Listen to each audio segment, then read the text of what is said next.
The school beauty, whom I'd admired for 18 years, received a love letter. The next day, she found me, blushing. She rejected me, saying that students should focus on their studies. But I acted like I didn't care. I even told her to study hard, and make progress every day. Turns out, it was the original owner of this body who had a crush on her.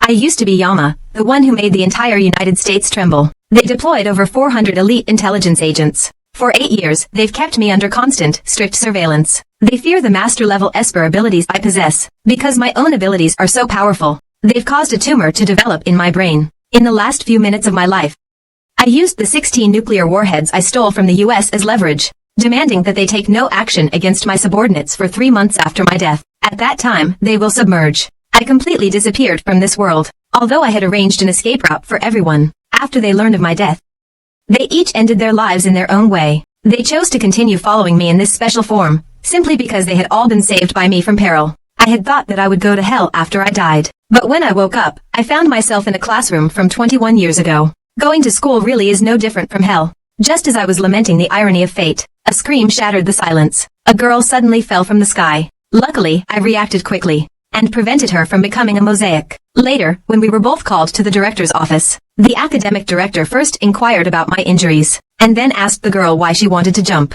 The girl actually called him Dad. I didn't want to jump off the building. I was just admiring the view from upstairs. I accidentally fell down. That's when I realized they were father and daughter. After learning the reason, the academic director asked me to go to the hospital for a checkup, but I declined his kind offer. It's enough to just go back and rest for a bit. Following the address in my memory, I returned to this unfamiliar home. After rummaging through drawers and cabinets, I found out that the owner of this body is named Chin Meng. She was an ordinary student, and her parents had divorced years ago. 6 years ago, her mother remarried. Although she left tens of thousands of yuan for her grandmother to raise her, she embezzled a large sum of public funds to help her current husband repay his gambling debts. Both of them are still in jail, until last year. Her grandmother, whom she depended on, also passed away. Due to her solitary nature, Chen Nua has barely any friends at school. Fortunately, with this doomed loner persona, I've saved myself a lot of trouble. The calendar on the doorframe caught my attention. It looks like I don't have much time left, because at midnight in 15 days, that girl will face the most terrifying thing in her life. And she was once one of my subordinates. Codename, Firefly. I must figure out a way to get to Seoul, to prevent the tragedy from happening. But right now, I don't have money for a plane ticket, and I don't have a passport or visa to leave the country. What's more, my abilities can't be activated right now. This is truly an unprecedented dilemma. Meanwhile, the school beauty is in her room, reflecting on what happened earlier that day. Her face immediately turned bright red with embarrassment. It turns out that she had seen me downstairs at that moment. She couldn't help but lean forward and take another look. An accident then happened, and someone fell. At that moment, he realized something. It was the love letter Chen Nua had written to him. The next day, the campus beauty came up to me. I was still curious why she suddenly came to find me. He looked nervous. He had read the love letter, but he wouldn't agree to a relationship. My first reaction was that the original owner must have been quite bold. Even the director's daughter dared to run away. When she saw I didn't respond, the school beauty emphasized again. She told me not to do something like that again, and he should focus on his studies. I asked him about his midterm rank. His answer was 196. He really does need to study hard. At this moment, the school beauty felt a sense of rejection. In class, the teacher announced an upcoming exchange competition, and it's taking place in Yanbian. This gave me an idea of how to get to Seoul, so I immediately raised my hand to sign up, but it was met with bursts of laughter from my classmates. After all, in their eyes, I was just a complete underachiever. After school, I was inexplicably cornered by a few thugs in an alley. The leader of them introduced himself as Brother Knife. He said I was tired of living, and that I dared to write love letters to his woman. They brought me here to teach me a lesson. I never thought I'd end up in some cheesy delinquent schoolgirl drama. But they picked a good spot. Even if I'm broke, the fighting techniques in my head are enough to give them a taste of pain. That night, the school beauty was bringing her dad dinner. As soon as she entered the school, she saw me acting suspiciously in the parking lot. She walked up and asked me what I was doing messing with someone else's car lock. If I said I didn't remember which car was mine, would you believe it? He muttered boring and turned to leave. I remembered something, and quickly stopped him. I said I had a favor to ask. I told him I wanted to participate in the school competition, but I wasn't eligible, because his dad is the head teacher, so I was sure he knew other ways. Sun Coco asked me why. I made up an excuse about wanting to go to Yanbian to see the snow. Although it was a bit far-fetched, he agreed to ask around for me. Then I remembered Daogu. So I asked him if he knew this guy, Daogu. I learned that Daogu often waited for him at the school gate. Every time, he would hide far away. Then he would tell him that Brother Dao couldn't show up for a while. There's a saying, it takes 100 days to heal a bone after a muscle injury. I thought the issue was resolved and was ready to leave. Son Kiki directly called you out for unlocking someone else's car. That old, shabby car over there is your ride. I made a smug expression and retorted, we're not even in the same class. How do you know so much about me? Before I could even wonder if he had a crush on me, my stomach growled at the perfect moment, and I just happened to see the food in his hands. Even though it was the dean's dinner, who doesn't take advantage of a freebie? The dean looked completely bewildered, wondering why his dinner was missing a chicken leg. The next day, I found the team leader in charge of the competition, Mr. Liu. He was not a staff member of the school. Instead, he was a manager sent to the school by an education company. It was precisely because of this that I had the opportunity to use connections. After handing him an envelope, Mr. Liu glanced at it and happily suggested that I could become a volunteer. I joined the team for the competition. Before I left, he said the list would be posted in the afternoon. Watching me walk away, Mr. Liu thought I was quite something. After school, the school beauty walked alone on campus. A student nearby said the exchange competition list was out. Driven by curiosity, she went to take a look. I found that my name was also on the list. He really believed the nonsense that I was going to Yanbian to see the snow. Just then, the door to the head teacher's office was pushed open. The school beauty told her dad that she also wanted to join the Yanbian competition group. The head teacher told his daughter that the spots were already full. But he couldn't resist his daughter's persistent pleas. In the end, he let her go with the school's choir. 2 days later, at the station heading to Yanbian, the school belle is looking around. She finally spots me in the crowd. She quickly waves at me to indicate her location. I was thinking of helping her with her luggage, but then the director suddenly appeared, and I lost my chance to act. Then, I was glared at sharply. I was still wondering why the school belle suddenly wanted to go to Yanbian, but the head teacher seeing us off looked like he was watching his precious daughter being whisked away. That afternoon, the train arrived in Yanbian. The campus beauty was fuming, wondering what had possessed her to put herself through this, until I took her suitcase and tossed her a drink. The campus beauty looked at the figure before her. The complaints she had just moments ago vanished into thin air. Inside the hotel at night, when Mr. Liu learned I wanted to leave the group for 4 days, he completely disagreed. After all, if something were to happen, a small fry like him couldn't take the responsibility. Then he started playing the victim, saying that finding a job wasn't easy for him. Seeing that I was still unmoved, he was ready to use force to make me give in, but his strength was no match for mine. In the end, he had no choice but to compromise and agree. And so, the Firefly rescue plan officially began. At that moment, when I was dealing with the guard entering the room, but I found a girl sitting on top of the target. He treated me like a bodyguard. He mocked me for being late. Then without hesitation, he pulled the trigger. I cursed him as a madman. Then I carried him out of the room. Other bodyguards came running. Dealing with this group of small-time thugs was no problem at all. Later, I brought the girl back to the temporary base. The first thing she did wasn't thank me for saving her. Instead, she attacked me. With a crisp sound, she fell into a deep sleep. When she woke up again, she found herself wrapped up like a zongzi, hanging from the eaves. I felt no emotion about it at all. It wasn't until the next morning that they untied him. He asked me why I saved him. Then he thought I was after his good looks. He looked like a little girl consumed by fear and hatred, suddenly realizing the man in front of her was incredibly powerful. He could easily break through the encirclement. The next moment, she kneeled in front of me. She said as long as I could help her get revenge, she would do anything for me. Perhaps I saw her determination, because for the next 2.5 years, she followed me and completed all kinds of training. Finally, on a rainy day, she successfully got her revenge on the last person. However, in a corner of the city, looking at the photo of his deceased loved one, he had already cried his eyes out. I just silently held an umbrella behind him. Later, I learned what he had gone through. It turns out that on that night, a group of people first murdered his father. Then, in front of him, they humiliated his mother, and then brutally murdered his brother and mother. In the end, he was taken in front of the sunflowers he had personally planted. At that time, those people didn't allow his family to reunite, although he found a chance to escape and sought refuge with his father's friends. That night, he was not only defiled again, but also sent back to those murderers. Now, with revenge taken, he no longer has any concerns. So, he swore that from today on, if I tell him to go west, he would never go east. After all, his world has long been shrouded in darkness. He can only grasp the last sliver of sunlight through me. But I told him, don't pin your hopes for light on others. If this world goes dark, then become your own light. So from today on, your name will be Firefly. Let's return to the present. Right now, I'm crossing the border of the Pickle Museum, and heading to Seoul to stop this tragedy from happening. I need to cross a minefield first. Even though I'm familiar with this route, I still stepped on a jumping mine. This type of landmine will jump up and explode if I take my foot off it. Luckily, I know how to deal with it. So I cut a piece of cloth from my uniform to use as a pressure web. Then I took out a paperclip to secure both sides of the mine. Next, I used a pencil lead to insert into the mine safety pin. Every step needs to be taken with extreme caution. One wrong move and I'll be blown to pieces. Fortunately, after moving away, the landmine didn't explode. When I reached a trench, thinking I could take a short rest, 2 kimchi sticks suddenly jumped down beside me. We stared at each other for a moment. In this situation, I had to finish this quickly. I charged and slammed into the closest one. And at the same time, I pulled out my dagger and threw it. With a whooshing sound, one of them instantly dropped dead. The other one provocatively crooked his finger.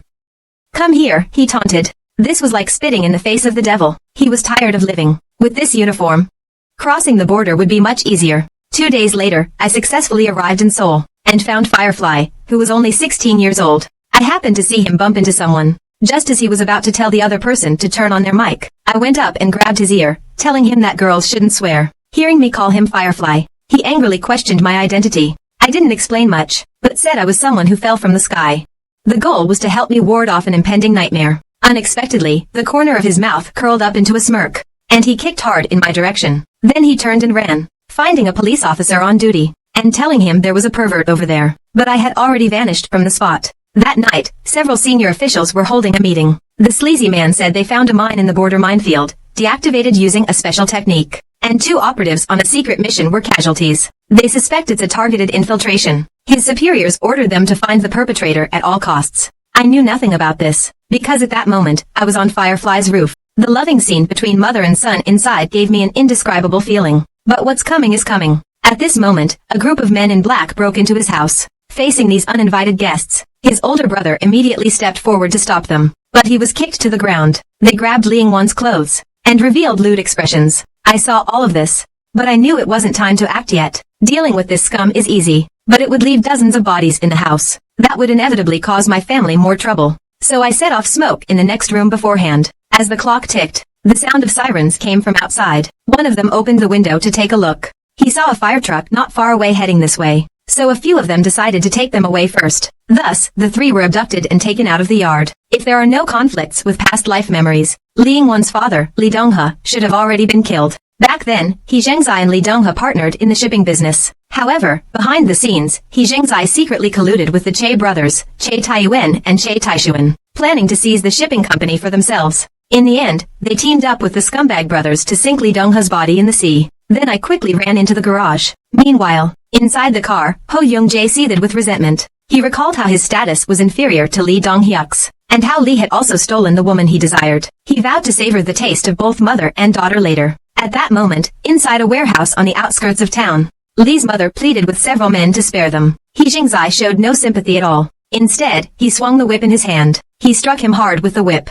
The older brother saw this, and seemed to make up his mind. In the next moment, he charged forward. Using all his strength, he grabbed onto He Zhengzai. But unexpectedly, he was struck away by a whip. Watching everything unfold before her, Lee Ing-wan wished it was all a nightmare, one she could quickly wake up from. Suddenly, a figure appeared in her mind. I'm someone who fell from the sky, here to chase away your nightmares. While she was still stunned, a car burst into the factory with lightning speed. The commotion made everyone cover their heads. A hero should always appear at just the right moment. There's something wrong with your car. The steering wheel is a bit picky, but little Firefly, we meet again. He had an indescribable feeling in his heart. Cha Tae-young, standing to the side, yelled at his men to finish him off. Just after giving the order, one of the henchmen tried to launch a sneak attack from behind. I simply shifted my body and easily dodged it. However, what awaited him was a whip-like kick. With a loud bang, he collapsed and lost consciousness. In less than a moment, screams filled the scene. It was clear that none of the henchmen were a match for me. Che Tae-young gritted his teeth, and had his younger brother, who had once served in an elite unit, step in.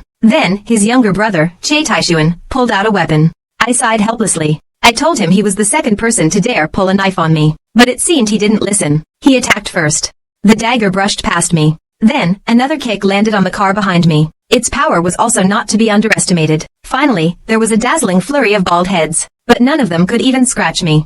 After experiencing his strength, I told him to practice more in his next life. Seeing my attitude so arrogant, Che Taishuan charged at me without hesitation. I timed my strike perfectly at his wrist. Then, my arm swiftly cut through the air in front of him. In an instant, he was paralyzed and unable to move. He stood frozen in place. It turned out that between my fingers, I was holding a sharp blade. Just like that, the elite Che Taishuan also fell to the ground. Seeing this, the thought of fleeing started to form. I would never let this scum go. I picked up the backpack from the ground and threw it directly at the back of his head. Then, he was knocked to the ground. Che Taeyong broke into a cold sweat. Who would put a brick in a backpack, right? But I told him, this was originally prepared for you. Unexpectedly, he turned his gaze toward Lin Yingwan behind him. The next second, he took him hostage. He demanded to be let go. I just slightly furrowed my brow. Then I told Lin Wan to not be afraid. I hadn't originally planned to use this tactic, but it was a good opportunity to practice. Accompanied by a crisp sound, this is the first time I've used my ability since crossing over. It's inevitable that there will be a bit of failure. At this moment, Che Taeyong's body cannot move. It feels like his body is being torn apart by the air. Meanwhile, I slowly walk up to him. I take the knife from his hand and say, you're the third person tonight to draw a knife on me. Then I reached out my arm to shield Lin Yingwan and stabbed the dagger into Che Taeyong. After smoothly taking care of this trouble, I caressed Lin Yingwan's cheek and told her not to be afraid, because I said I would chase away her nightmares. Due to excessive fright, she also fell unconscious. When she woke up again, she found herself back home, and I had been waiting by her side the whole time. I told her that there was no need to call the police. After all, those troubles had already been completely erased by me. Seeing him so closely, it was as if I was seeing the fireflies from back then. I couldn't help but reach out to touch his cheek. Perhaps I didn't want to have too much connection with him in this life, so I stopped the movement of my hand. Unexpectedly, he took my hand in his and placed it on his cheek. After a long pause, he finally voiced his doubts. He wanted to know who I was and the reason why all this happened tonight. But I told him, Judge, don't ask so many details. Your mother will tell you later. It's just that your mother's been a little shocked, and she'll probably wake up in about an hour. As for your brother, because of his bad temper, because of his hot temper, I tied him up. After explaining all this, I told him to study hard in the future, and not to curse so easily. He readily agreed. However, what he wanted to know most was my name. But I told him the same thing, kids shouldn't ask so many questions. Seeing me get up to leave, he suddenly grabbed my clothes and asked if we would meet again. I responded by asking him if he liked fireflies. The answer I got was yes. His older brother would often take him to catch them in the summer, but I had no intention of letting him continue. I reached out and gently tapped his neck. I whispered, don't catch them anymore. Then he collapsed into my arms. I don't know how long had passed. He woke up again from his dream, but the room was empty, and he was alone. He realized that the man had truly left. Suddenly, something came to his mind. He hurried to the study and wrote down all the warnings I had given him. I seemed to have forgotten something. After some hard thinking, I finally remembered the writing on my clothes. So I wrote down the name of my school. I realized the characters were Chinese. He remembered his brother had a translation dictionary in his room.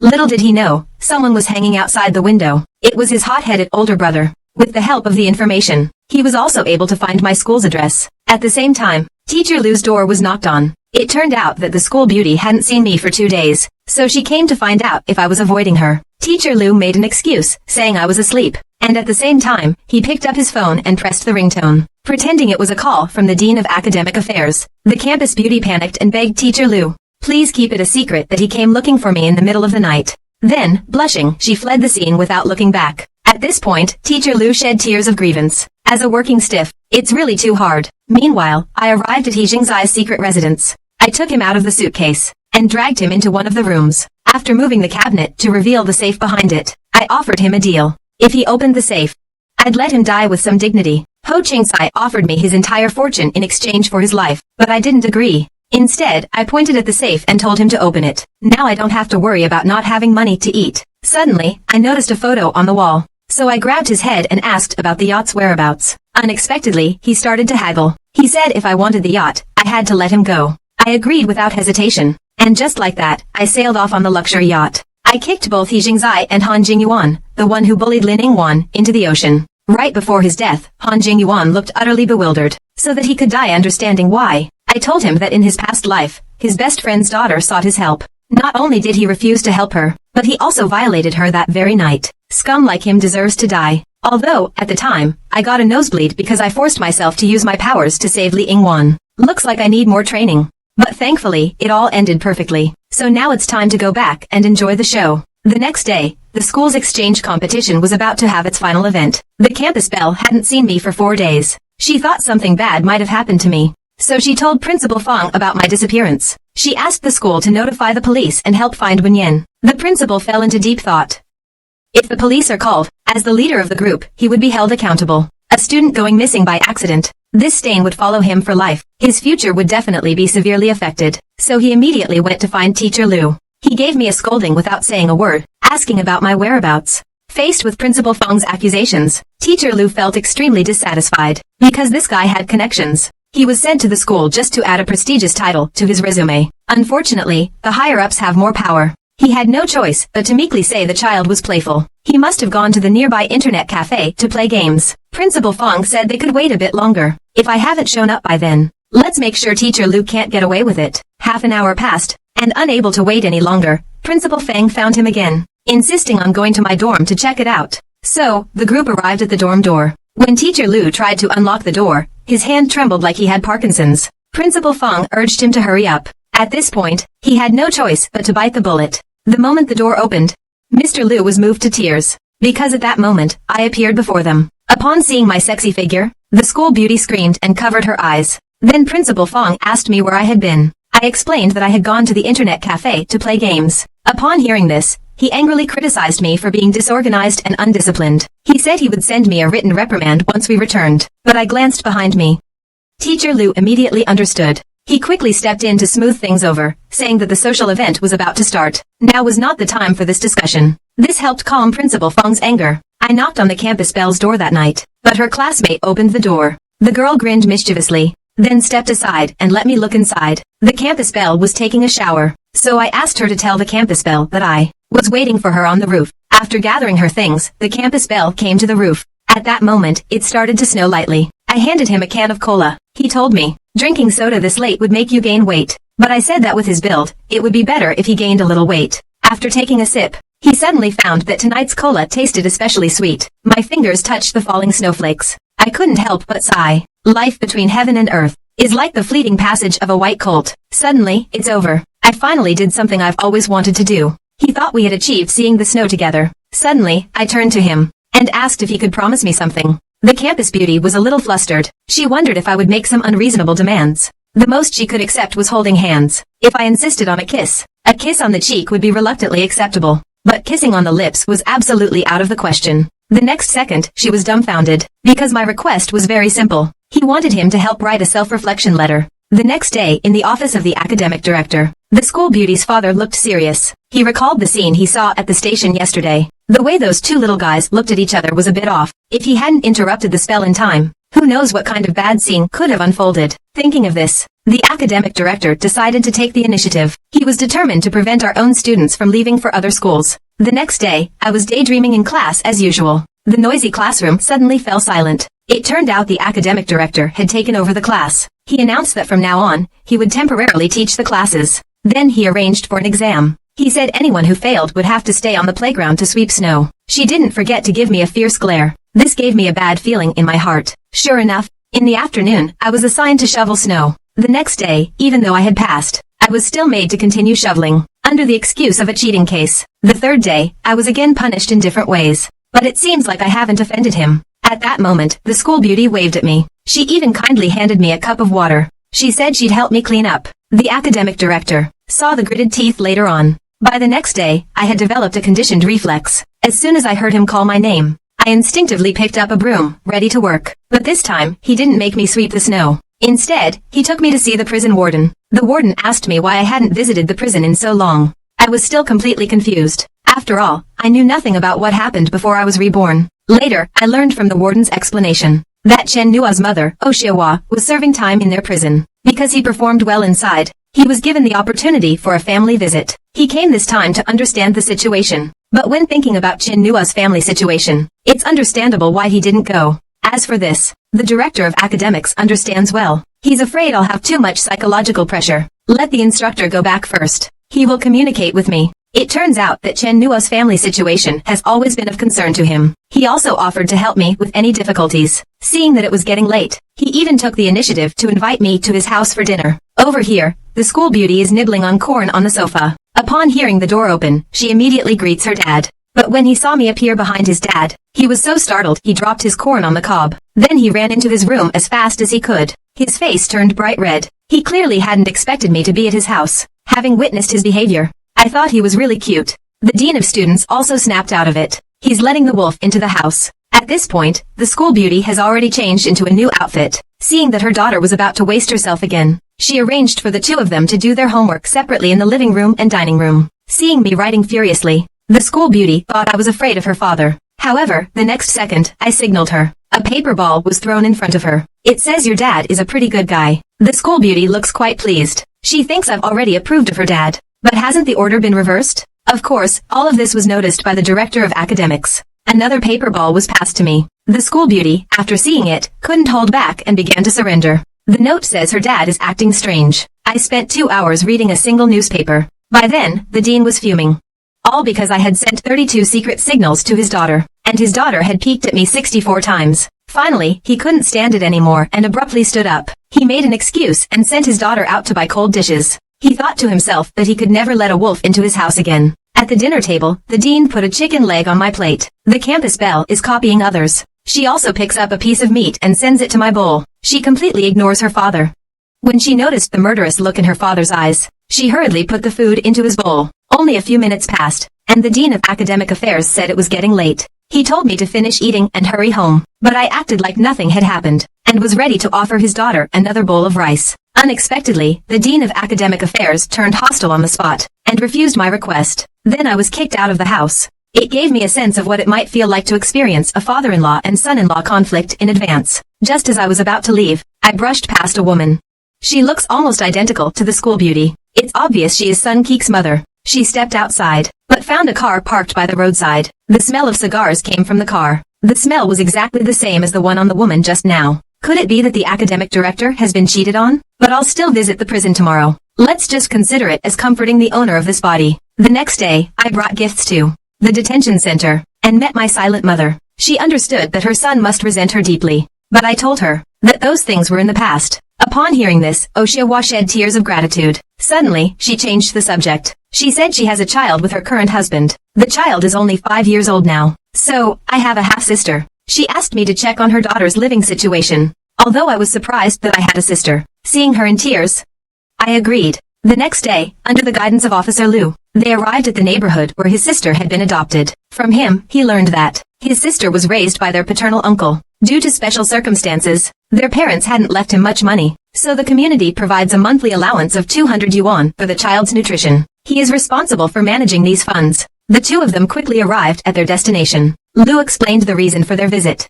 The man remained very indifferent, but after I handed over the gift I brought, his attitude completely changed. He then had his wife bring out his younger sister. He said they usually dote on this niece a lot, and that even the sweater she was wearing was one they had just bought recently. Then I peeled a banana and handed it to my little sister sitting next to me. She gulped when she saw it. Then she turned her head and looked at our uncle behind her. The man looked a little awkward, and told her to eat it quickly. Then my sister happily started to eat. I also gave him a piece of my heart, just as he reached out to take. Suddenly, something was snatched away. I saw a child making a face, while saying it was his. The man explained that the child was used to roughhousing, but didn't stop his son's behavior. Soon, it was time to eat. The woman was very considerate, constantly serving her sister-in-law. I saw all of this. After leaving my sister's place, Liu said he would follow up on the children's lives, and make sure they wouldn't be wronged. I also expressed my gratitude to him. However, thinking back, there were no clothes for a little girl on their balcony. The sweater she was wearing was also something left over from their son. The little girl didn't leave a single grain of rice when eating. No wonder his mother begged me to come and check on him. Since I have been reborn in this body, it is necessary for me to fulfill my responsibility as an older brother. So I knocked on the family's door again. The man of the house didn't seem very happy to see me, but the scene before me made me want to tear them apart. Because my sister accidentally broke a dish while washing it, and a woman was now scolding her with a ruler, and told her to cover her mouth and not make a sound. Without thinking, I kicked the man to the ground. The woman noticed the movement, and was about to rush over to help her husband. I casually shoved her away. Then, like handling livestock, I lifted the man up. An old woman nearby told me to let go of her son, but I ignored her daughter-in-law. She could sit calmly while her own granddaughter was being hit. One look and you could tell she wasn't a good person. Unexpectedly, she said both the mother and daughter were worthless. She blamed them for her eldest son being in jail. I immediately flew into a rage. I picked up her son and walked towards the balcony. I dangled him upside down outside. The man's face turned green with fear. He yelled for help. I first told him to shut up. I told him if he made another sound, I'd let go. Then I told the other two to stay back. Seeing this, the woman quickly grabbed the old woman, Chang, who was about to fight back. She said, "Let's talk things over."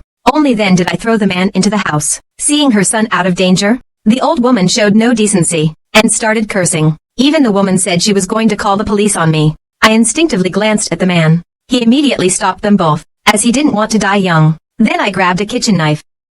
Tell them if they don't want to see blood, they should answer the questions honestly. The woman thinks I'll end up in jail for doing this, but I say I didn't lay a hand on anyone. Even if I get taken away, the most they can do is lecture me. But as soon as I get out, I'm sure they'll come looking for me. The man quickly scolds him to shut up. Then she shakily stood up and asked me what I planned to do about this. I said I wanted to take my little sister away. The woman behind her said they were her legal guardians. I knew their motive was the 200 yuan monthly allowance and the child support left by her biological father. So I told them I didn't need that money. They could remain her legal guardians in name, but she would live with me from now on. Seeing the man still hesitating, I didn't say a word and kicked him in the knee. I heard a crack. He let out a scream like a pig being slaughtered. As far as I know, your son should only be 7 years old. I'm telling you to follow orders now, not to discuss it with you anymore. The woman in classical Chinese finally felt a sense of fear. She urged me to quickly take the girl away. I went to my sister and asked for her name. When I heard my sister say her name was Gu Shuya, I glared at the people behind me. The Gu family is full of bad people. From now on, your name will be Chen Xiaya. From then on, I had an additional sister by my side. I just arrived at my doorstep and found the campus beauty standing in the middle of the hallway. She angrily demanded to know why I wasn't answering my phone. Just as I was explaining that my phone had died, her gaze was drawn to my younger sister. Then she wanted to know who she was. I jokingly said she was my daughter. My sister played along and called me Dad. The campus belle, realizing she'd be playing the role of a street performer, collapsed to the ground in shock. My sister, sensing the awkwardness, then added, Brother, is it okay for me to call you that? The campus belle felt completely duped and started pummeling my chest with her fists. Later, I asked her why she had sought me out. He wanted to know where I'd been these past few days. A few days ago, his dad, to help me find a job, ran around the streets a dozen times. Last night, when he came back, he even injured his leg. I didn't answer his question. Instead, I grabbed his hand and asked him how long he'd been waiting. Although he said he'd only been waiting a while, I knew it must have been more than a few hours. So I was getting ready to take him home to rest. Unexpectedly, he pulled his hand free from my grasp and said directly that it wasn't a good idea. I then realized that it was indeed a little inappropriate, a single man and a single woman. Later, in the burger joint, I learned from the dean of students that he once had a student who, like me, lived alone. However, that person often went out to fight and hang out with bad company. During that time, the dean, to stop his behavior, but he was forcefully pushed to the ground. One night, the student went to the campus belle's house and apologized to the dean of students. He begged her not to interfere with him. Later, the boy died on the street. From then on, the dean of students never taught a class again, because she lost a lot of income. He's had plenty of arguments with his wife. It seems he's afraid I'll follow the same path as the other guys. That's why he's so concerned about my life. At this moment, my little sister was staring excitedly at the ice cream that had just been brought over. The first thing she did was scoop a spoonful and hand it to me, crying and begging me not to send her back. She can shower and go to bed on her own. She can also wash clothes and cook. I comforted her while telling her not to be afraid. She will live with me from now on. The campus beauty jokingly said that my sister and I look nothing alike. I quickly changed the subject. Then I asked why he hadn't gone home yet. If his dad finds out, he'll probably end up shoveling snow again. The campus beauty explained that his parents had had an argument today, and lately, I've felt the conflict between them growing. So I told him it's grown-up business. Kids shouldn't interfere. A little while later, I walked the campus beauty to her apartment building. She thanked us profusely for taking her home. Suddenly, she opened her arms, leading me to believe the hug was for me. But the next second, I found myself embracing nothing. It turns out this hug was meant for my sister. Just as I was about to take my sister home, a car came driving towards us. Inside was the school beauty's mother. Could it be that the academic director has been cuckolded? When I arrived at the parking lot the next day, I was shocked to find that my wife had disappeared. I was about to ask the security guard for clues, but after seeing how relaxed the old man was, I decided to solve the problem myself, figuring I had to risk something to gain something. I bought a brand new bicycle as bait. After several hours of waiting, the two punks finally showed their hand. I followed them to a residential complex dozens of kilometers away. It was a well-known local used bike market. Two thieves in a courtyard were showing their boss the stolen goods. After learning the vehicle was from Jiangning, the boss still intended to pay the original price. He then took out 2 bills and handed them over. As the thieves were haggling with the boss, the sound of someone banging on the metal gate outside the shop came. I tried to communicate with him peacefully under the pretense of asking for information, but the skinhead just told me to get lost. In that case, it's necessary to teach these people a lesson. I swaggered into the courtyard, and he came up and asked me if I was looking for trouble. I didn't try to hide anything, and demanded he tell me where the safe was. The bald guy was a man of principle, Before he hit me, he introduced himself and told me his story. Don't let his usual quiet demeanor fool you. When he gets ruthless, even he's afraid of himself. He barely started fighting when he realized something was wrong. His foot was already tightly bound by an iron chain. As I pulled hard in the opposite direction, there was a snap. That was the scream of his, manhood. Mosquito bite doesn't even begin to describe his pain. When I looked up, I saw my innocent and carefree smile. He had no choice but to honestly confess where he had hidden the money. Seeing that I, the king of hell, had already left the courtyard, he immediately called for backup. He told his subordinate who was out to hurry back and take revenge for him. But I didn't leave right away. Instead, I crossed the street and ordered some lunch. I thought to myself, this trip wasn't in vain. Only a few minutes had passed when I saw Baldy's thugs coming after me. So I asked the owner to pack up the pan-fried buns for me to take back later. Baldy was furious. That little incident had just cost him 60,000. He immediately ordered his men to search high and low for me. Unfortunately, they accurately described my appearance and asked if the bald man was the one behind me. At that moment, I swaggered back into the yard again. Seeing my arrogance, he was already furious beyond words. He waved for his underling to lock the gate. Then he signaled for them to tear me apart. Facing an attack from one of the cannon fodder, I first grabbed his wrist. Then, a swift hand strike slashed through. A scream immediately echoed through the scene. I then picked up the wrench from the ground. In just a few seconds, I took care of all his underlings. Even he ended up with a swollen face. But I told him to call for help quickly. I threatened that I wouldn't make another move until reinforcements arrived. The bald man knew that the person in front of him was someone he could never provoke. He decisively knelt down and apologized while crying out. He still wanted to continue opening the door to do business. Just then, I also felt like I was getting tired of riding my bike. So I suggested he find me something more powerful. Without saying a word, he led me to the corner of the yard. He said this bike was one he had just gotten from Joe Gang, and it had been modified from top to bottom. But I said there was still one important thing missing. The bald guy understood instantly. He took out his prized carbon fiber helmet. He said he had never used them. He told me to feel free to take it for a spin. Just like that, I went from an old, beaten-up bike to a cool Harley. As I passed the school, I happened to see the school beauty ahead. Then I drifted and stopped right in front of him. The school beauty thought she was encountering a thug. She almost screamed for help.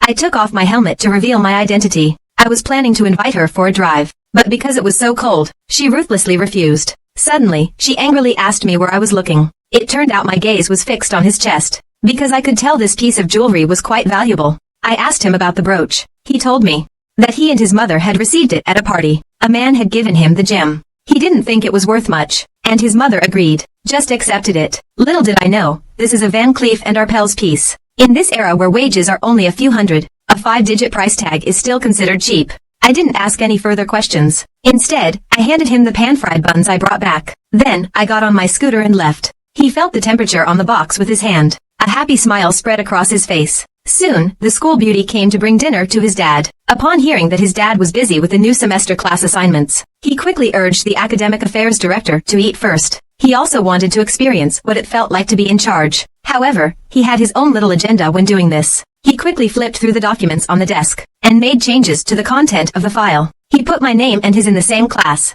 It really proves what I said earlier. No matter how hard the campus bell's dad tries, he can't stop his daughter's eye rolls. On the first morning of the new semester, my thoughtful sister prepared breakfast. It made me feel like I was being taken care of by her. The little sister suddenly showed a look of frustration. She asked if it was possible not to send her to kindergarten. She said she could take care of herself at home. It turns out that a few days ago, when I was visiting the dean's house, she learned from his daughter that I was bringing my sister back to live with me. Fearing that my sister wouldn't receive proper care after school started, she offered to help introduce a kindergarten for her. To solve the current problem, my uncle touched her forehead and told her not to be afraid. After all, we couldn't really lock a 5-year-old at home. So, I took my little sister to kindergarten. A group of children inside were crying for their moms and dads. The thought of my sister having to stay there made my hair stand on end. Even though I had told her beforehand that she would have to stay there temporarily, she still felt a surge of grievance. I had no choice but to tell him to adjust to it himself today. I would pick him up after school in the afternoon. That was the only way I managed to calm him down. Then I arrived at the classroom for the new semester.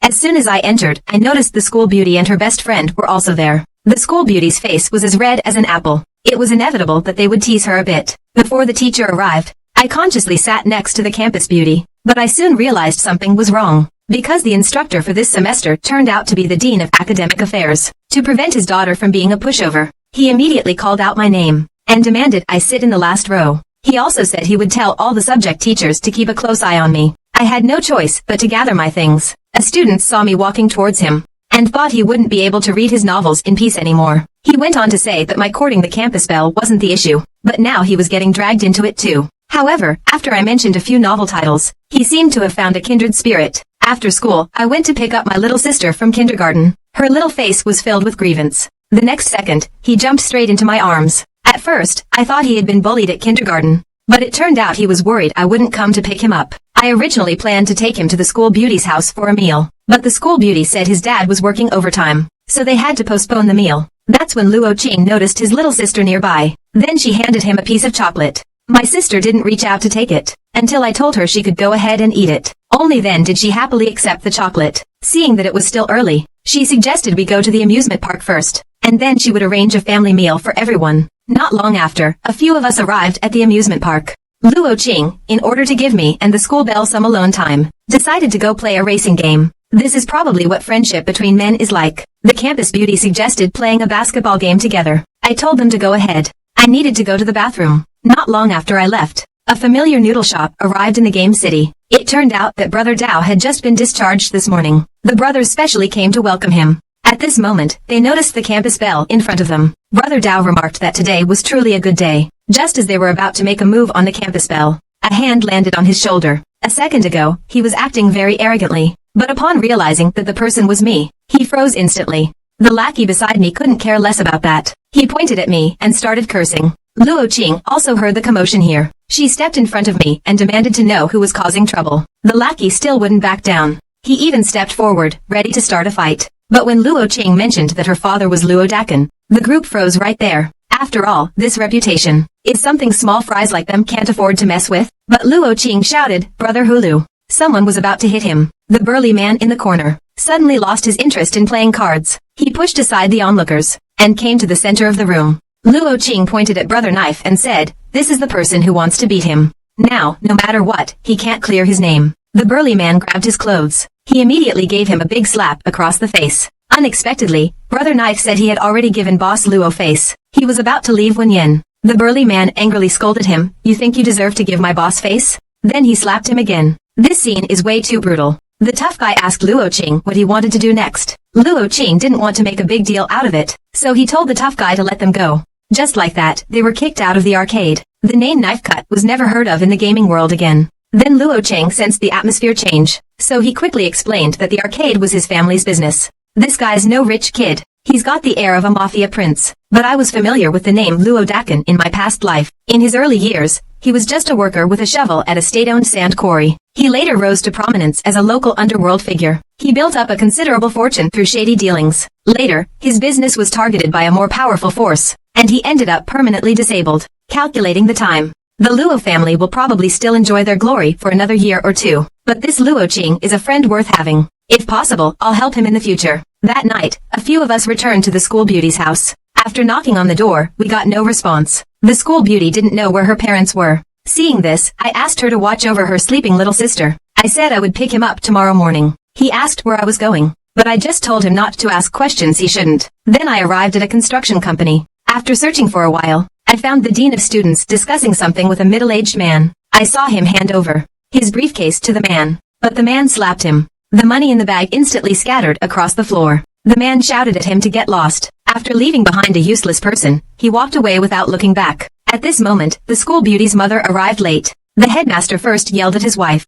Then he prepared to slap him. But in the end, he couldn't bring himself to do it. His wife saw this and told him to go home and discuss it further. Watching their dejected figures walk away, I knew the situation was definitely more complicated than I imagined. The next day, many students gathered in front of the school. After much effort, I finally squeezed to the front and saw the campus beauty with a terrified look on her face. It turns out someone was publicly accusing his father of not paying back the money he owed. Because there were so many people around, I didn't step in to stop it. At this point, the head of the academic affairs department arrived late. She questioned why the man was causing a scene when the repayment time hadn't even come. Then, she handed him her handbag and told them to leave quickly. She promised the remaining money would be paid. When the man saw the cash in the bag, he first mocked the academic dean as a poor man. Then, he told his lackey to come back another day. The campus belle still wanted to say something to her father, but the academic dean didn't respond to her. He didn't want his daughter to see him in such a disgraceful state. I understood that the teaching beliefs which had supported him for half his life completely collapsed at that moment. In the classroom, I asked Luo Qing to help investigate the identities of the people from earlier, although he was curious about why I was doing this. But I still agreed right away. After all, the school is filled with all kinds of rumors right now, and the campus beauty was taken home by her father. Soon, I arrived in front of the company's door following the address Luo Qing gave me. The person who opened the door was the one causing trouble at the school gate. He immediately asked me who I was looking for. After I said I was looking for you, I kicked him hard in the chest. For this kick, I didn't hold back at all. I sent him flying, crashing down in front of everyone else. Then I told everyone present to resist as much as they liked, because I was feeling really pissed off. Having just said that, a thug charged at me. He was met with a fierce blow. The sheer force knocked him unconscious on the spot. After that, I told the others to bring it on. The remaining thugs yelled that they'd take me down, but within seconds, they were all on the ground groaning in pain.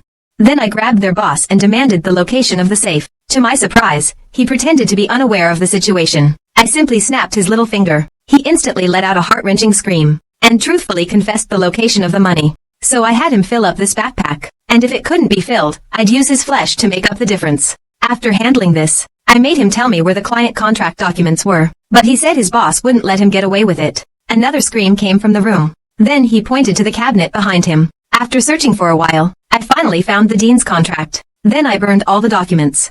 The other thug saw this, and threatened me using his boss's name. Ask him his boss's name. He immediately said the 3 words, Xiao Bohua. My anger hadn't completely subsided yet. Meanwhile, Xiao Bohua also received the news that his factory had been trashed. With his current power, ordinary family factions wouldn't have the guts, so he figured he'd been targeted by some outsider. In order to find this person out, he has just sent all his men out. After getting into his car, he began to rest with his eyes closed. When he woke up from his daze, he immediately realized something was wrong. This was not the route to his home, and the vehicle had already left the town. So, while asking if they had encountered the male lead, he started searching through his bag. He then threw a wad of cash on the passenger seat. He said this was all the money he had on him for now. He then added that if there was any problem, I should feel free to mention it. He had some influence locally. He also hadn't done anything too extreme. I replied that Mr. Xiao was quite straightforward. He originally thought he was being robbed by local thugs. But after hearing this, he realized I was targeting him. So he pretended to remain calm. He asked me to give him a number. As long as he could gather it, he would offer it with both hands. But his hand had already quietly slipped into his pocket. I advised him not to waste time. Even if his people could be found, it would take several hours. In that time, there would be enough to dig a hole and bury him. Seeing this, he had no choice but to give up. So he asked me what the purpose of this was. After parking the car in the wilderness, Guobian said that not only was he busy with work, but he also had a mistress in the city. I heard that she gave birth to a son last year. Upon hearing this, Xiao Bohua broke into a cold sweat, and said he was just busy for nothing. In that case, take a break. Don't worry about all that mess. Get some good rest. Spend time with your wife and son. He's a sensible man. He asked if a month was enough time, but I told him 2 weeks would be sufficient. He agreed without hesitation.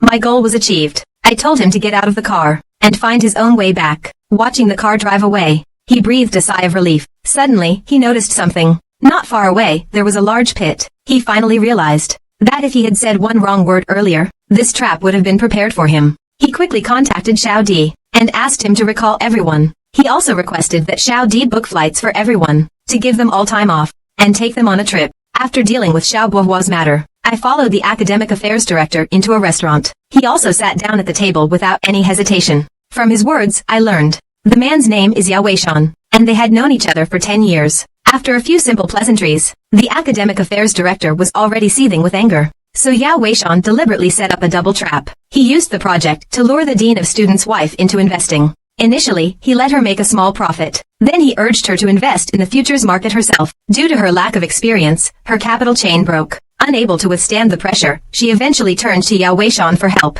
Yao Weishan then instructed her to withdraw tens of thousands from the company's investment account under the guise of reserve funds. As soon as she used the money to cover her losses in the futures market, his company started auditing the accounts. After the dean learned about this, not only did he not bring himself to lay a hand on his wife, he swallowed his pride and borrowed from loan sharks. Because the amount was far from enough, he came up with the plan to deliver the money that night, hoping to get them to suppress the company matter for now. Yao Weishan appeared completely indifferent to this. Instead, he mocked them, saying they shouldn't accuse him without evidence. Then he said he came back this time for someone. At first, the dean thought he was referring to his wife, but Yao Weishan's next words stunned him. He said he'd received a photo from a friend. From the moment he saw the mother and daughter, he knew the child was his. The dean thought back to his wedding day. From seeing my wife pregnant with a big belly, to holding my newborn daughter in my arms, and with my meticulous care, my daughter gradually grew up. So I didn't believe this guy's one-sided story at all. So I yelled at him that no one could take my daughter away. For such a reaction, Yao Weishan seemed. It seemed like they were well prepared. Under the astonished gaze of the academic director, his wife appeared in the lobby.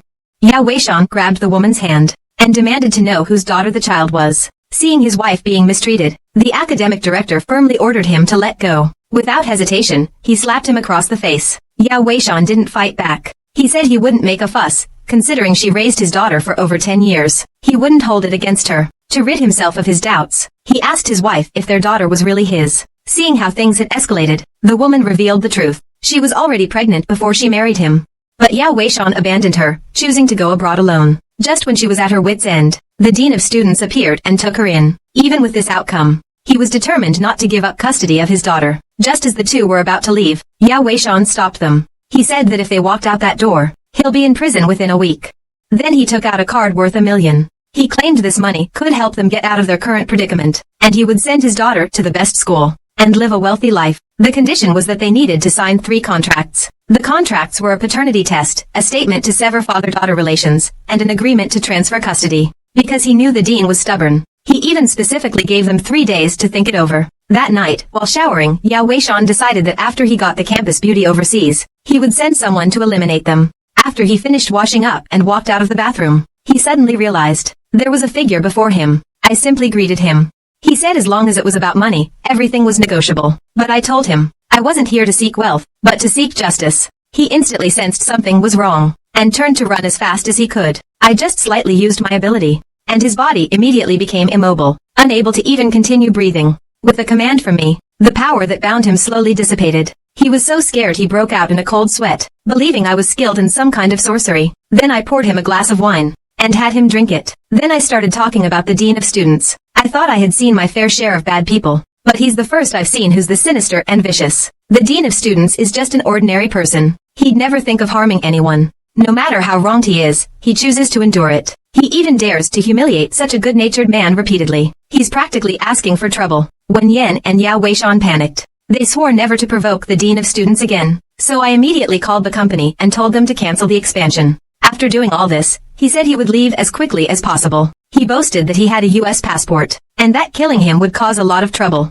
With someone this rotten to the core, I knew exactly what he was thinking. After all, I used to be a bad guy too. I just snapped my fingers. At this moment, he could no longer breathe, because he had just taken a hot shower, and had drunk a large glass of strong liquor. Even if he was discovered, everyone would just assume he died from a brain hemorrhage. The next day, I secretly rode out the academic dean's bicycle. I hoped he wouldn't blame me for picking on this honest man. The bald man here kept feeling his right eyelid twitching. I looked up and found an uninvited guest had arrived. I walked straight into the factory building. I swaggered over and sat on the sofa. One of the guys next to me pointed at me and started cursing. Unexpectedly, the bald guy kicked him, and reminded him to watch how he spoke to his older brother. Then, he respectfully said that I could take whatever I wanted. I told him I wasn't taking anything today, but I was actually waiting for someone here. The bald guy first brewed me a pot of tea. Then he started massaging and pounding my legs. After a while, the director of academic affairs passed by outside the yard. I immediately called out to him. I introduced the bald guy standing next to me.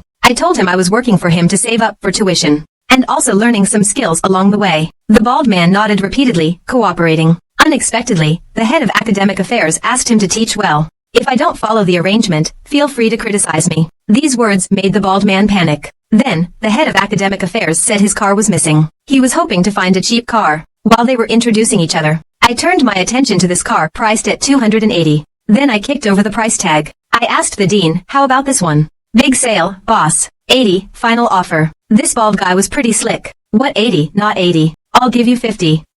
My next words left him dumbfounded. He unknowingly heard the faint sound of a small loan being offered. Under the pressure of my death stare, he had no choice but to cooperate and complete the performance. The head of academics then asked for a phone number, and rode off on his newly bought bicycle. When the bald man asked about my performance, I had to give him a 5-star review. Later, in the room, I opened my backpack. He revealed a full stack of cash inside. The person was so startled that he shivered. He thought I was asking him to do something illegal, but I told him to find a way to borrow $200,000 from the person we just met. Without a second thought, He said I was setting a trap for someone, that I'd extort someone's house later. I aimed at his bald head and gave him a good knock. I told him it was just a simple loan, and asked for a lower interest rate. Just needed to pay it off within 8 to 10 years. At this moment, Baldy realized there was a lot more money than he expected, because he had initially taken 60,000 from them, plus a motorcycle. So he considered the extra money as their medical expenses. Baldy was so moved that he burst into tears on the spot. The next day, I found him downstairs at the campus bell's house with a burning fever.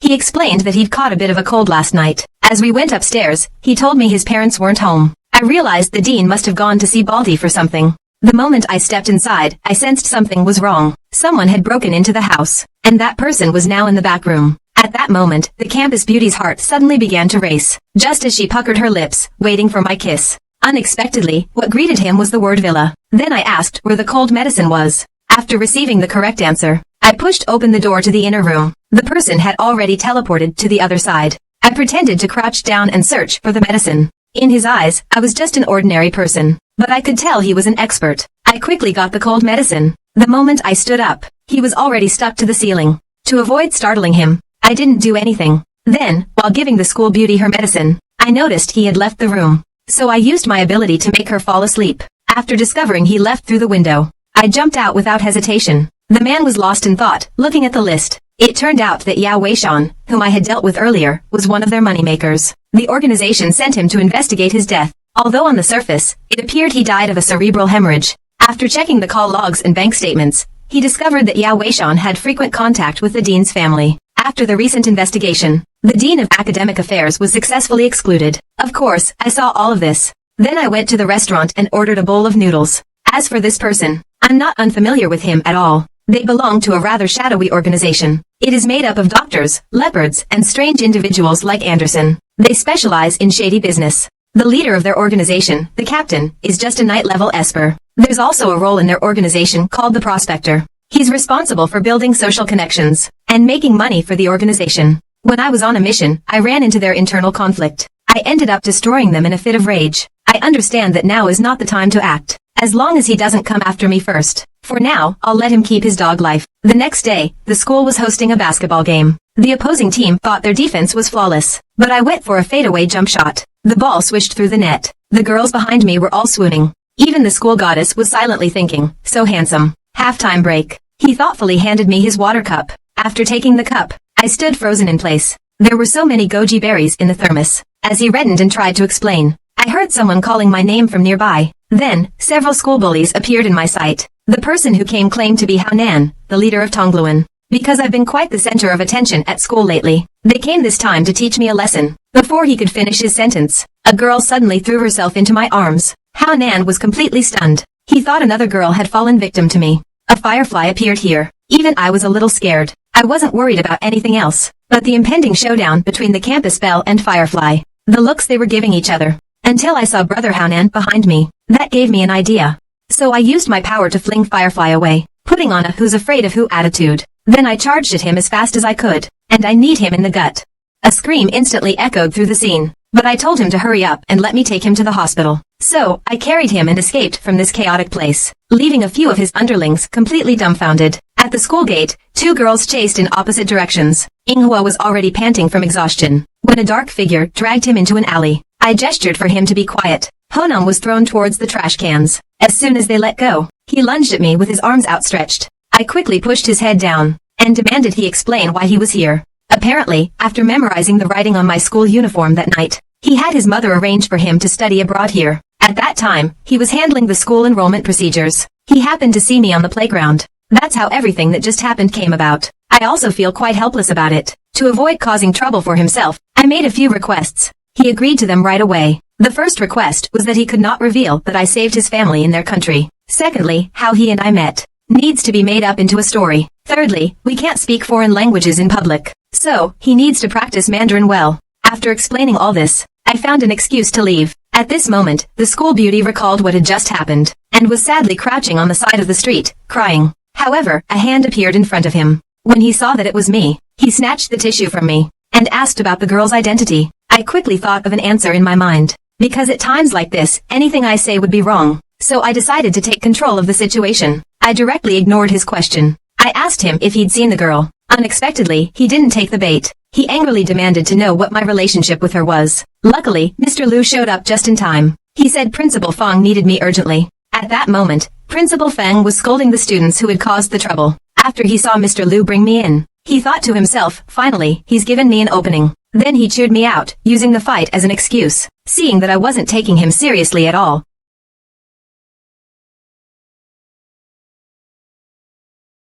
He angrily resorted to calling my parents. I didn't give him any response, and just turned to leave. Mr. Liu quickly stepped forward and explained my family situation. The school beauty also looked upset. After all, she hadn't gotten the answer she wanted. I have to give myself some credit. That disappearing act was pretty smooth. The dean invited me over to his house tonight. He must have noticed something was up with his daughter. He asked me how I knew the transfer student.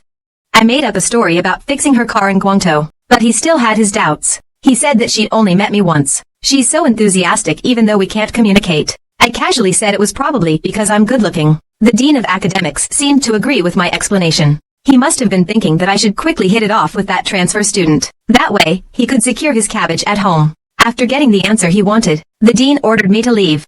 When I stepped out, the school bell followed me. Just as I was about to send him back, he suddenly jumped into my arms. He said he hadn't hugged me like that girl did this afternoon, so he wanted to hug me back. As expected, the campus bell is determined to give it all for free. The next day, the teacher introduced a new transfer student to the class. After introducing himself, the teacher assigned him to the empty seat next to me. The campus beauty used my poor Chinese as an excuse to be the first to stand up and refuse, saying I should sit in the very front. Seeing my annoyed expression, Luo Qing told me to thank him later. He then suggested that Firefly sit in his seat, and that he would sit with me in the cafeteria at noon. I was complaining about the terrible food, when the campus beauty stormed over, saw the pork and seafood buns on the ground, and saw me eating happily. He gave a satisfied smile. Just as the campus beauty was called away by her best friend, Firefly came up to me, and said he wanted to try the food in my hand. In that moment, I felt a chill run down my spine. I watched as he acted spoiled and inched closer to me, just when I was feeling utterly hopeless.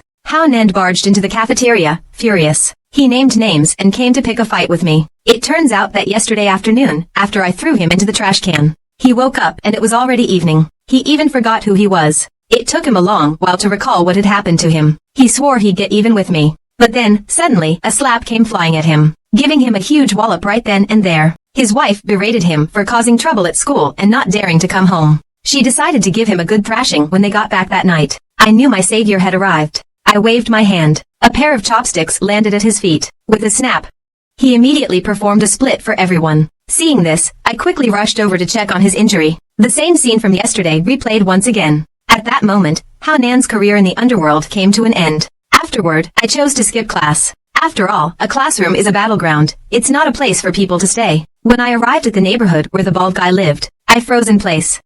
It seemed like his territory had been trashed. So, I asked the nearby shop owner for information. The owner explained that the bald guy had been taken away by Li Qingshan's men early in the morning. One of his underlings was dragging a rope here. Meanwhile, the bald guy was being repeatedly dunked in the pool, when he pleaded with me to leave him 2 shops. I didn't react at all.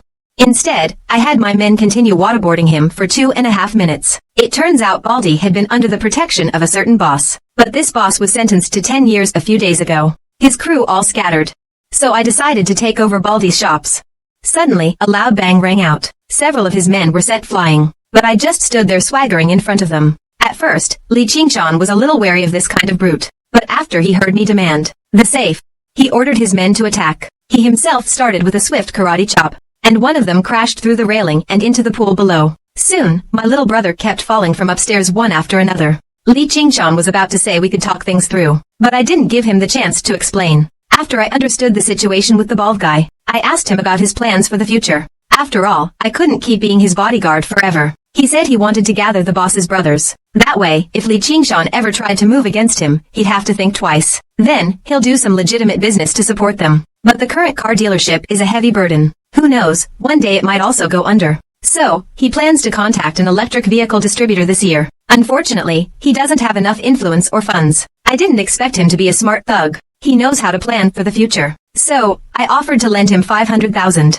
Help him solve his current problem. He was so moved that he immediately wanted to offer himself in return. Meanwhile, Firefly was getting ready to take the bus home. A student came forward and handed her a love letter. But without even glancing at it, she tore the letter into pieces. She decisively rejected the boy. Not far away, Luo Qing saw this and encouraged the school beauty to try harder. To my surprise, he acted as if he didn't care at all, because the firefly didn't know where I was going. But he knew exactly where I was. That night, the school beauty arrived at the car shop alone. By then, he was already out of breath, exhausted. The 10+ kilometers had made his little face turn bright red from the cold. I first asked the bald guy to help find a coat for him. Then I grabbed his hand and asked if he was cold. Just when he thought something was about to happen, the bald man brought over a brand new coat. Embarrassed, he immediately pulled his hand back from being held. When the bald man asked about his identity, I explained that he was the daughter of the teacher from before. Upon hearing this, he finally understood the reason I helped the academic director back then. It turned out I had feelings for her daughter. But it's time to head back now.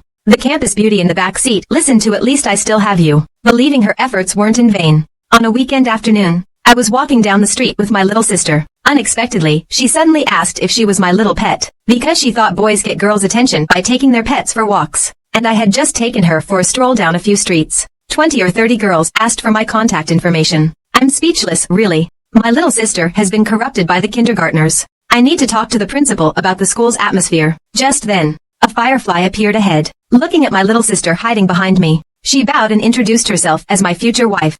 At first, my sister was a bit uncomfortable, but soon, the two of them started playing together. He didn't forget to emphasize that I'm the man of the house. At dinner that night, he and my sister swapped eggs in their bowls. He first looked surprised, as if honored. Then he turned his gaze toward me. He said he had already mastered the tongue twister I asked him to practice earlier. Then he stammered and tried to cover it up. But my sister pointed out that he had gotten it wrong. So I suggested he demonstrate it correctly. As my sister recited, ba, bai, bing, ben, bay, pa, bing, bing, pai, bay, ban, pow. He was left completely stunned. He nearly wanted to kneel and call her his teacher on the spot. After that, I kicked the firefly out of the house, and told him that if he didn't learn it within the next period, he couldn't come to find me on his own. Just when I thought I had successfully solved a big problem, I suddenly felt someone was watching me from afar. I saw a man who claimed to be Alpha reporting the information he had just seen. The woman in the car wasn't important enough for them to make a big move, but Anderson decided to capture her first and deal with it later. He quickly issued orders to Alpha and the others. At that moment, a static sound came through the woman's earpiece. At this moment, the man called Alpha is being stepped on by me. I told them to hurry up and come over. I still need to rush back to clean myself up. A few people arrived at the scene. They immediately demanded that I let him go. When they saw I didn't respond, he directed the other members to go after my sister. After receiving the order, I quickly crawled along the wall toward my sister's room. Faced with their threat, I didn't hesitate. I stomped down. Alpha was instantly defeated. Cyborg Anderson was stunned for a moment, then charged at me, while ordering Cheetah to kill me. But in the next second, I reached out towards the cheetah. He was instantly paralyzed. Then, he was pulled over from 20 meters away. With a snap, their second member was also taken care of. Anderson recognized this as a controller-level ability, and quickly told the woman beside him to activate her ability. A special waveform emitted from his mouth. In that moment, it felt like my mental strength was being hit, but I didn't take him seriously. With my abilities activated again, a force 100 times stronger than his impact poured down. The woman's eyes rolled back. She collapsed, lifeless. We lost 3 members in a row. Anderson chose to take the initiative, but his body froze in place. The doctor in the back threw a hidden weapon. After dodging the incoming scalpel, I provocatively made a face at him. Startled, the doctor lunged forward, scalpel raised, but I easily caught it between 2 fingers. At the same time, a surge of energy quickly twisted his arm. The doctor, though his face was filled with pain, was still maneuvering the scalpel, preparing for a sneak attack. As for that, I had already prepared for it. After all, I knew their abilities like the back of my hand from my past life. As the doctor was dealt with, the restraints on Anderson's abilities were also lifted. He decisively threw out 3 throwing knives. To buy some time, he planned to escape from this dangerous place, but I didn't give him the chance to flee. Just like that, his neck was also snapped. After doing all of this, I called their leader. At first, the man thought everything had been smoothly resolved. I will have him come to take the body. Then, he will take his whole group and leave. The man's expression also became serious. While showering, he looked at the blood seeping from his back. If it weren't for the huge gap from peak strength, he wouldn't have been backlashed by a few small minions. Fortunately, his recovery speed was much faster than expected. In the following days, I was feeling incredibly weak. Seeing this, Firefly brought me ginseng chicken soup. Although I had no appetite to refuse, he actually spoon-fed me.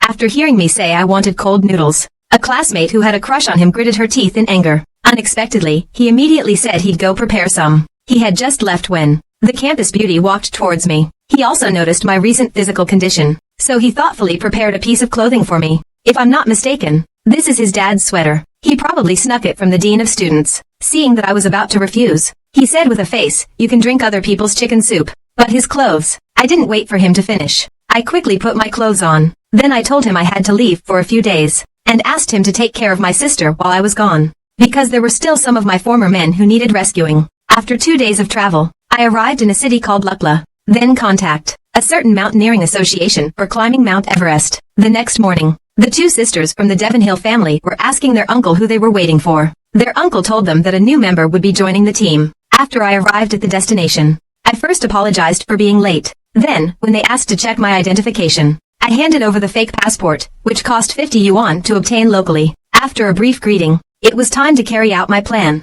On the plane, my sister, Lox, saw me listening to music, and thought I was a novice. After all, anyone with a bit of mountaineering experience knows not to waste the battery life of communication devices. And besides, my physique wasn't that impressive either. They must have joined the mountaineering club for the empty fame of climbing Everest. At that moment, I asked him if he had a nickname, Hummingbird. He didn't deny it. He probably thought I had seen his magazine. I took the opportunity to praise him. Then I turned my gaze to my sister, Neville, who was standing aside. In my memory, tomorrow in my previous life, the Devonhill family is dead, leaving only him. At that time, their family was climbing Mount Rochelle. Unexpectedly, his uncle, in order to inherit their fortune, used a dagger to cut the safety rope.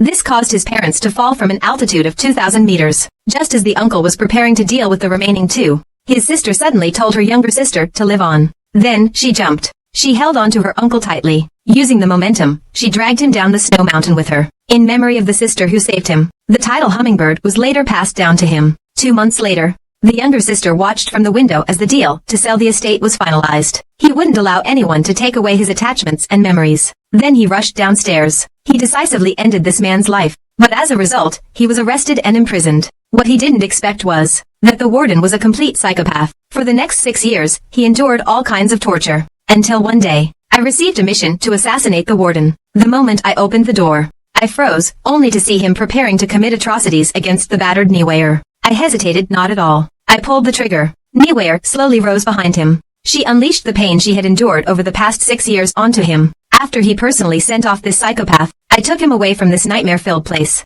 Time returns to the present. I made an excuse that I had something to take care of and left first. Before leaving, I gave Avril a small gift. It was, surprisingly, a piece of chocolate. She watched my back as I left. She was curious about how I knew her preference. But her sister, on the other hand, was quite upset. She couldn't believe that such a beauty was being ignored. Soon after, the group officially started their climb of Rochelle Peak. Suddenly, amidst everyone's shouts, someone was cutting the rope. As the rope snapped, Nivair fell straight down. At the critical moment, a hand appeared out of thin air. Just like that, Nivair was safely caught. He glanced at me. His consciousness gradually slipped into a coma. When he woke up again, I handed him a cup of hot water. He was curious why I was here. But the next second, he shouted his family's names and suddenly sat up. But I told him, his parents weren't here, and there was no sister either, nor was there an uncle. Everything was just a figment of his imagination. From the very beginning, he was all alone. His parents died 4 years ago due to severe weather, while attempting to climb Mount Everest. His sister, 2 years ago, died during mountain training. In an effort to fulfill their parents' wish, he fell to his death due to the accidental breakage of the safety rope. A year later, his family was heavily in debt. His uncle forced him to sell the family property. He was shot dead by him during an act of self-defense. Since then, he has suffered from severe mental issues. 4 personalities, including his parents, sister, and uncle, split in his mind. Thus, he fantasizes that the tragedy at home never happened. The day before yesterday, he used his sister's identity to join a mountaineering group training program. He brought everyone to Mount Rochelle, but during the climb, he began to hallucinate on the rock face. He tried to cut the safety rope with a knife. In his past life, it was because he cut the rope that 2 team members were severely injured. He was forcibly locked up in a mental hospital. The only true part was that twisted warden. So, all of this was just a beautiful illusion he wove for himself, but in reality, it was a nightmare from a dark abyss. Upon hearing this, he recalled the scenes from yesterday. Tears began to uncontrollably fall. Then, he threw himself into my arms and cried uncontrollably. Even in my past life, after years of torment, he never escaped that shadow. I'm here to help him completely dispel this nightmare.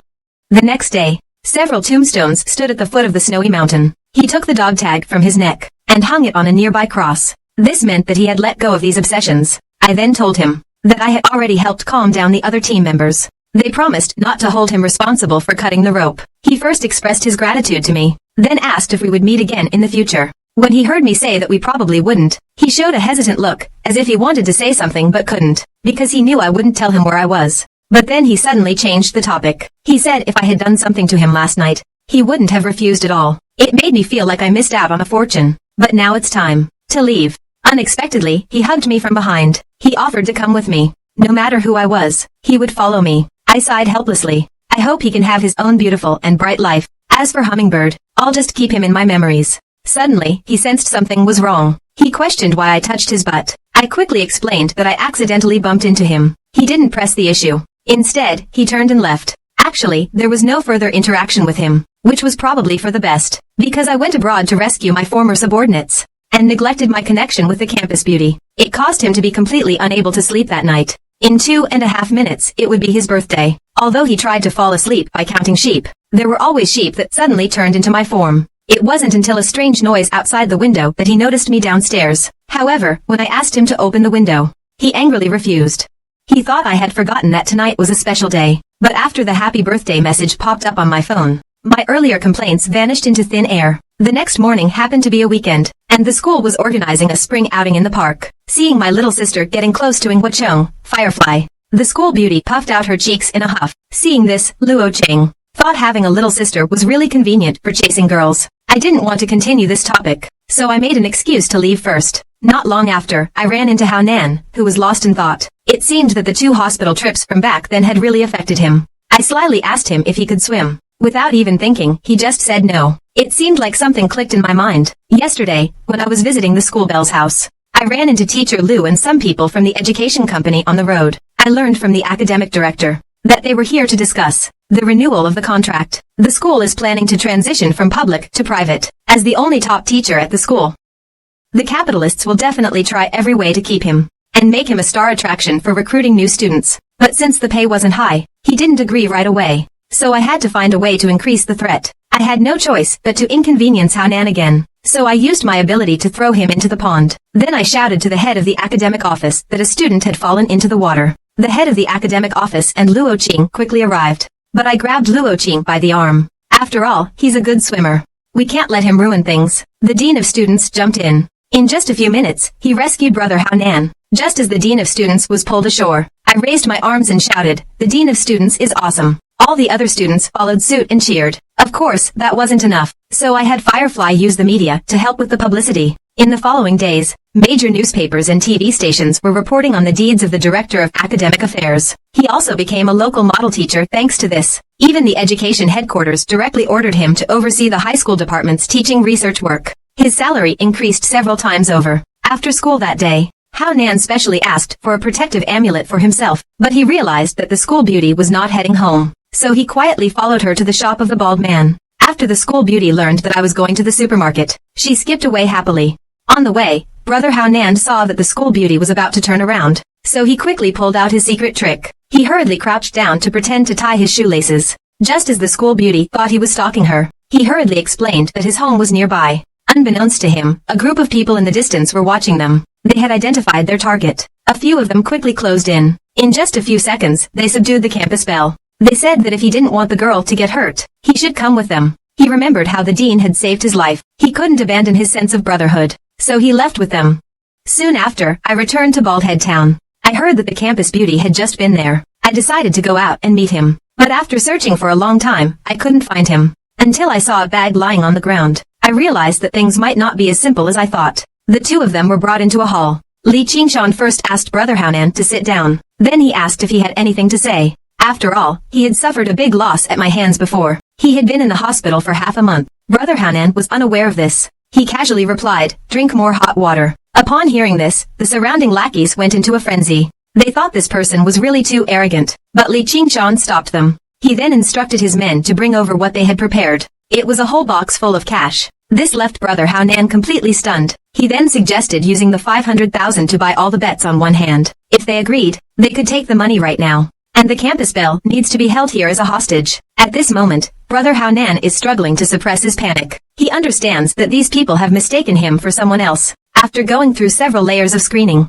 the image of me appears in his mind. He recalls how, because his family was poor when he was young, he was often looked down upon by his peers. He then thought about using violence to fight back against them. But behind his back, people still gossiped about him. For a while, he went back to being himself, and a girl developed a crush on him. But he didn't reciprocate her feelings. Until he met the school beauty. He then resolved to become Brother Honam. He vowed to protect this girl, and this was his moment to step up. So, to overcome his fear, he pinched his thigh hard, and then declared that 500,000 wasn't enough for him to take the job. Li Qingshan, upon hearing this, wasn't angry at all. Instead, he decided to add another 500,000 after the job was done. Before leaving, Xiaohanan said he would return in 3 days to pick her up. He demanded that they not harm a hair on the campus beauty's head during this time. Passing by her, he reminded them to make sure they kept their promise. He emphasized the word promise. After leaving Li Qingshan's place, just as he was about to look for me, he spotted a familiar figure on a motorcycle, passing by him. After recognizing it was me, he immediately called out to stop me. He told me everything about the school beauty being tied up and the things Li Qingshan had asked him to do. I told him to go back first. After all, what happens next is something he can't be involved in. Meanwhile, the guys here are planning to lay their hands on the campus beauty. The shrewd and calculating Li Qingshan stopped them, because this was a trap he had carefully set. According to the plan, someone will be assigned to keep an eye on Brother Hanan. When he causes trouble at Baldy's place, they will capture evidence and hand it over to the police. Send him to the cell. At that time, they can do whatever they want with the girl. Just as my little brothers were praising him non-stop, he suddenly sensed something was wrong. I appeared right in front of them, walking confidently. He thought it was Brother Hanan who had changed clothes and come back. I decided to play along. I said I was afraid of being filmed. I came back to get the safe I left behind. Li Qingshan didn't panic at all. After all, he had 50 strong men with him. No matter how strong I am, I'm still just one person. But I provocatively held up 2 fingers, indicating it would take me at most 2 minutes. Seeing my arrogant attitude, he seemed to remember something. Then he slowly closed his eyes. Here, his underlings couldn't hold back and charged. It turned out he once encountered a top-notch fighter. That person single-handedly defeated more than a dozen people armed with clubs. But in the end, this expert was shot and killed. So he believes that no matter how good your kung fu is, you're still vulnerable to weapons. He just snapped back to reality. The man was immediately startled, trembling. His 50 subordinates were all lying on the ground, crying out in pain. At that moment, he could no longer remain calm. He slowly reached into his jacket pocket. I knew that people like him wouldn't cry until they saw the coffin, so I let him draw his gun. Without thinking, he pulled the trigger, but the bullet was easily caught between my fingers. Then I left him to deal with the aftermath. He stammered and assured me everything would be taken care of, but I still decided to teach him a lesson. With a scream, he was destined to spend the rest of his life in a wheelchair. After that, I carried the campus beauty outside. Brother Hanan watched the 2 of us leave. He thought to himself that in the end, he hadn't accomplished anything. On the road, the school beauty's tears couldn't stop flowing. He felt that the person I had become now was so unfamiliar. It was as if I were a mysterious, powerful figure hidden in the darkness. And he was just an ordinary girl. Before this, he would often imagine a beautiful future life with me. He planned that after graduation, whenever he had free time, he'd come cling to me. Have another adorable daughter like my sister. Even if years later, we both develop Alzheimer's, she won't forget my name. But he can no longer imagine the future. Hearing his inner thoughts, I first caressed his cheek, stole his first kiss, and then used hypnosis to erase his memory of it. As long as no one connected to this memory appears, he can keep ignoring it. So I'll need to handle things with Hanan later. After all, only by doing this can we protect his simple and beautiful world. When he wakes up again, he innocently told me that he had a dream. In the dream, he was crying deeply. There, I became a superhero. I went to a faraway place. He tried his best to catch up to me, but he couldn't. I whispered, idiot. Suddenly, he seemed to remember something. In his memory, he should be at Baldy's place right now. I explained that he fell asleep during the drive, just as I was about to take him home. He shyly asked me, whose house are we going back to? It seems like the campus belle is eager to take things further. 1 month later, the Firefly's mother arrived here as well. She immediately asked about the progress of my relationship with her daughter. When she learned that we were still just friends, she decided to host a banquet tonight to speed things up. At the banquet, Lee's mother personally poured me a drink. Just after a few of them drank it all in one go, the mother and daughter suddenly kneeled before me. They solemnly expressed their gratitude for me saving their entire family. Just as I was about to step forward to help them up, he suddenly proposed that his daughter stay with me and serve me like a slave. As for this suggestion, I found it rather ridiculous. At first, I thought their family had run into some kind of trouble, but he said it was simply repaying a kindness. Watching the fireflies, tears welled up in his eyes. I poured myself a drink. After finishing it, I slammed the cup on the table. I said I had received their gratitude. Then I left without looking back. At this moment, the firefly still wanted to say something, but their mother scolded them sharply. Make him shut up. Seeing his daughter cry, he felt his heart soften. While telling his daughter not to blame him, he spoke of his own difficulties. It turned out that it was very hard for a woman to run the family business. Before his brother grew up, the family needed a strong pillar of support. If I were to cozy up to the local, powerful families, my daughter would never marry into a wealthy family. She'd end up just being a mistress. But this young man is an exception. So I want my daughter to follow him, no matter the cost. Meanwhile, Honam is waiting for his mother to finish work at the nightclub. It's his first time in a place like this. The girls inside were all laughing at his naivete. But one girl, Xiaoxia, was an exception. Not only did she help him deal with her troublesome friends, but she also warned him not to ogle like the lecherous old men. She told him to wait in the lobby for his mother to finish work. It turned out his mother was a cleaner at the nightclub. After learning his mother had to work overtime and couldn't go home, he left the intoxicating and extravagant place. He remembered that the cost of the night here was his mother's several months' salary. He felt uneasy about it. Just as he was about to get up and leave, he noticed a group of people bullying the girl named Xiaoxia. The man leading them had been stood up by him multiple times before. He had threatened to teach the girl a lesson tonight. Suddenly, a bottle of water hit the man's face. Brother Haonan grabbed the girl's hand and ran. A group of thugs chased frantically after him. They finally surrounded him in the middle of the road. Seeing this, the girl forcefully pulled her hand free. She said she was willing to go have late-night snacks with them. She explained that the guy was just a water delivery man. She hoped they wouldn't bother with him. Then she told Haonan to leave quickly. She urged him not to get involved in matters that didn't concern him. At this moment, the bald man also wanted to see who had ruined his good fortune. Unexpectedly, he was shocked when he saw. He couldn't believe it. He thought to himself, how did I end up meeting this calamity? After all, back at Li Qingshan's place, he had seen with his own eyes how this guy single-handedly took down over 70 people. Then, he pointed at his subordinate's nose and gave him a scolding. All of a sudden, there was a loud thud. He immediately knelt down and apologized profusely. Brother Honam was completely confused by this. After doing this, the man urged his underlings to run if they didn't want to die.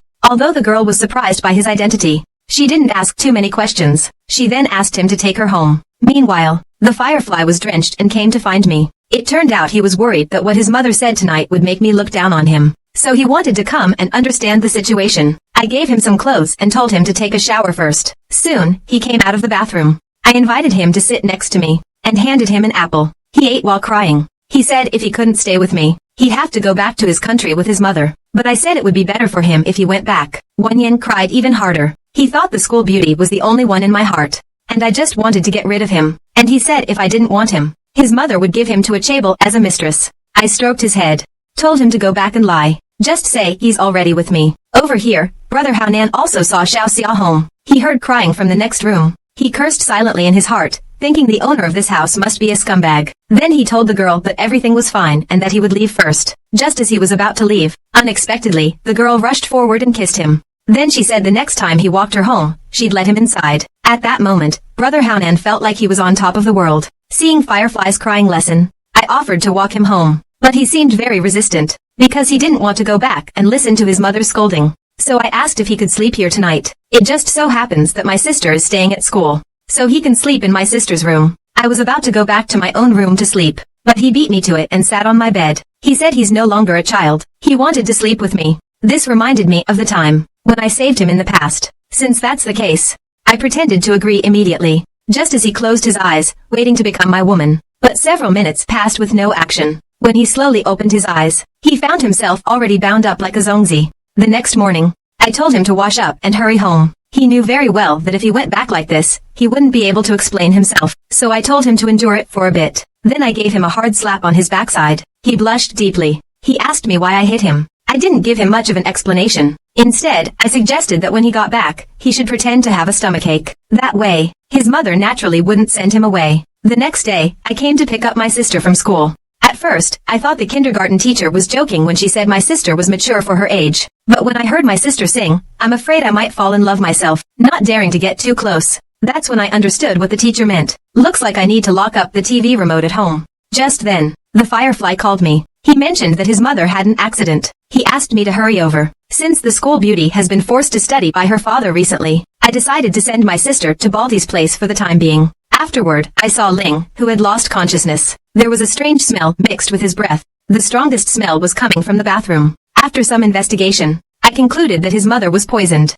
For now, it's not serious. As long as she avoids further contact with the toxin, she'll slowly recover. However, from now on, Firefly must not trust anyone except me. Of course, that includes the bodyguards he brought with him. After giving these instructions, it was time to help him solve the trouble. After leaving Firefly's place, I deduced that the killer was in the building across from us. Watching this side, I had just entered one of the rooms, when the killer, hiding in the shadows, immediately lunged at me with a knife. He was never my match to begin with. After successfully sending him to meet the King of Hell, I found a mysterious item at his residence. It felt like everything had returned to the beginning. It turned out to be the key to the underground world's dark web. It posted various types of bounty missions, and the supernatural beings who took on these missions were ranked from Knight to Lord, 5 levels in total. At the time, I had the power of a master-level ability. I was hired as a security consultant by a website with a salary in the tens of millions. Then, I logged into the assassin's account. It showed that there were still 11 days left until the mission was completed. This meant that his mother was safe during this period.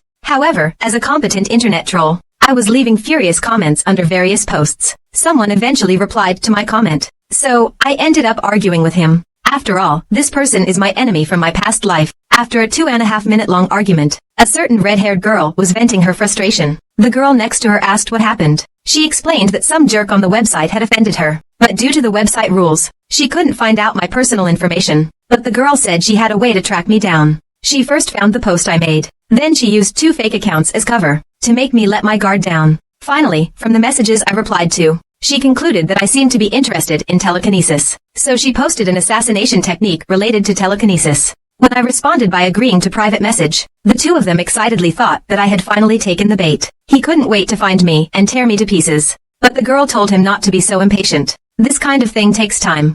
Just after the red-haired girl left, the girl received my private message reply. Seeing her carefully laid trap exposed, she also picked up a weapon and started venting her frustration. It turns out I knew all of his aliases like the back of my hand. And he was also one of my subordinates in my previous life, codename Minotaur. But I always liked to call him Little Candy. When he heard about my death back then, he too chose to end his own life. But when it comes to the Empress of the Stars, there's that soft, gentle feeling of Lucy. Even now, I still can't forget the PE class on Monday. The school beauty seemed lost in thought. Ever since that night, she often dreams of moments where we kiss. Unfortunately, on weekends, her dad forces her to attend extra classes, so she hardly has time to be with me. But as a girl who is always given everything, she decided she had to be more proactive. She absolutely couldn't let Limatsa get there first, so she told me her dad wasn't home tonight. Hearing that, I immediately got interested, but she pouted and said she had to go to her Chinese tutor's house that evening. But I wasn't about to give up. That night, the campus beauty and I went to teacher Zhang's house. Seeing me greet the campus belle while walking beside her, she thought I was incredibly bold, chasing her all the way to her house. In the kitchen, I took out an envelope, saying I also wanted to study hard here. Regardless of whether he agreed or not, I made an excuse and left. Looking at the thick envelope, although he knew I was up to no good, he couldn't resist the offer I made. It was just too much. And just like that, I became a part of the cram school. Teacher Jiang asked us to use characters to list idioms, and explain the role of that character in the idiom. While I was saying raising the serving tray to eyebrow level, Juan Chi Mei, I stared intently at the school beauty. When it changed to the word mutual, I still stared directly at the campus beauty, and gave the answer mutual respect. When it was the word white's turn, my answer, rosy lips and pearly white teeth, made the campus beauty blush. It also made teacher Jiang furious. However, at this moment, the door was suddenly knocked on. So it was Haonan's dad, who also wanted to send his son here to study. After speaking with the teacher, he kicked him into the room. Haonan panicked when he saw me, but I saw him as my lucky star. After all, every time he showed up, he created an opportunity for me. So I offered him my seat, saying I could squeeze in with the school beauty. Teacher Jiang also thought it was fate. Jiang Wei kept whispering to Haonan. The school beauty's expression started to turn gloomy. I finally made it to the end of the tutoring session. Because the school beauty lives on the 3rd floor, it was just Haonan and me going downstairs together. Unexpectedly, as soon as we walked out of the building, he suddenly bolted. At this point, he was already out of breath from exhaustion. He thought to himself that he had finally escaped this disaster. He kept feeling a voice deep inside warning him not to mess with me. However, I caught up and offered to give him a ride. Although he felt ashamed about it, he couldn't help but imagine taking Xiaoxia for a spin. Then, as per his request, we arrived in front of the nightclub. Looking back, he had actually helped during the schoolflowers kidnapping incident. I decided to return the favor, so I suggested I could lend him the bike for a few days. As they say, if you're going to act, go all the way. I might as well give him the full set of gear, and told him that from today on, we're friends. This moved him to tears. But the real reason I did this was to see what exactly he was up to by coming all the way here. Brother Haonan just put on his new gear, and immediately noticed Xiao Xia was being chased by a group of people. He quickly stepped in front of the girl. The few people chasing them immediately sensed something was wrong. Terrified, they scattered, each hoping to escape. The leader with the red hair recalled the time his fingers were broken. He quickly pressed his head to the ground, repeatedly apologizing. Seeing that Brother Hanan said nothing, he panicked instantly. He grabbed a bottle and smashed it on his own head. Then he fled the scene without looking back. This completely turned Xiao Xia into a fangirl. She even asked Brother Hanan to take her home. Meanwhile, after hearing about Li Qingshan's recent experiences, Xiao Guohua was glad that he had made the right decision to go on a trip abroad. However, my little brother called and said he encountered the helmeted man. He plans to have the boss help him get revenge. Xiao Guohua immediately scolded him, told him to get back here right away. If he wants to die, don't drag anyone else into it. On this side, Brother Hanan has already fallen into the embrace of a gentlewoman. The girl also realized that the young man in front of her was no ordinary person, so she asked him what exactly he had done. Xiao Guohua, who was frightened, and Li Qingshan's little brother fled in a panic. The girl's words seemed to snap him out of it. Scenes from that night instantly resurfaced in his mind, including the part where I hypnotized him. At that moment, he had no more interest in playing cards. He hurriedly ran outside. A few days later, Xiao Xia stood alone at the nightclub entrance. The moment she saw Brother Hanan, she suddenly threw herself into his arms and broke down in tears. Her best friend had been forced to a dead end just yesterday. She had come to her today because she wanted her to accompany her to visit her friend's family. It turned out that her friend, due to family issues, had been driven to borrow money from loan sharks. Unable to repay the debt, those people had caused trouble both at her workplace and at her home. This had led her to lose all hope of survival. After learning the reason, Brother Hanan quietly walked out of the hospital room. Almost at the same time, two thugs arrived here. They heard Xiao Xia scolding from inside. The man showed no mercy. He threatened that if the money wasn't paid back, they would come every day. Even Brother Hanan couldn't stand it. I wanted to stop them according to the rules of the Jianghu, but the men threatened him to stay out of it. After they left, Brother Hanan felt a tightness in his chest, and decided to go downstairs for some fresh air. Unexpectedly, as the men passed by, they taunted him, saying he shouldn't talk about Jianghu matters if he didn't have the skills to back it up. Watching the departing vehicle, Honam realized he was just an ordinary guy. Just as he lamented his helplessness, a loud explosion erupted behind him, accompanied by a sky-high blaze. A real man never looks back. The things Honam wanted to do but couldn't, I will do for him. If the road of Jianghu is perilous, then I will slay all the unjust. The next day, Firefly thoughtfully brought me breakfast. Seeing this scene so early in the morning, for a moment, my thoughts ran wild. Just as he thought I was about to do something to him, bang!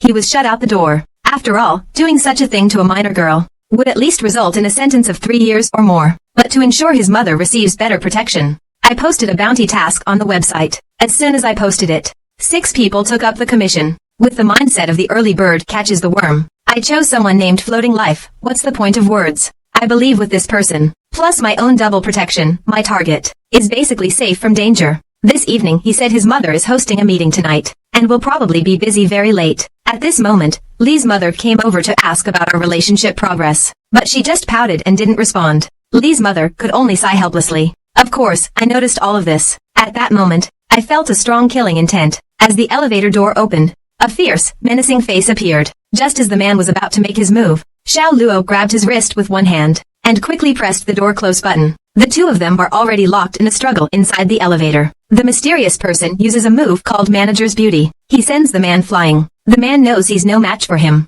Taking advantage of the elevator door's opening, he quickly rushes out. Then he throws 2 hidden weapons behind him, but the mysterious person easily dodges them. By the time he realizes it, he fled down the hallway. Hidden in the shadows, I sized him up. I'd give his performance a 60.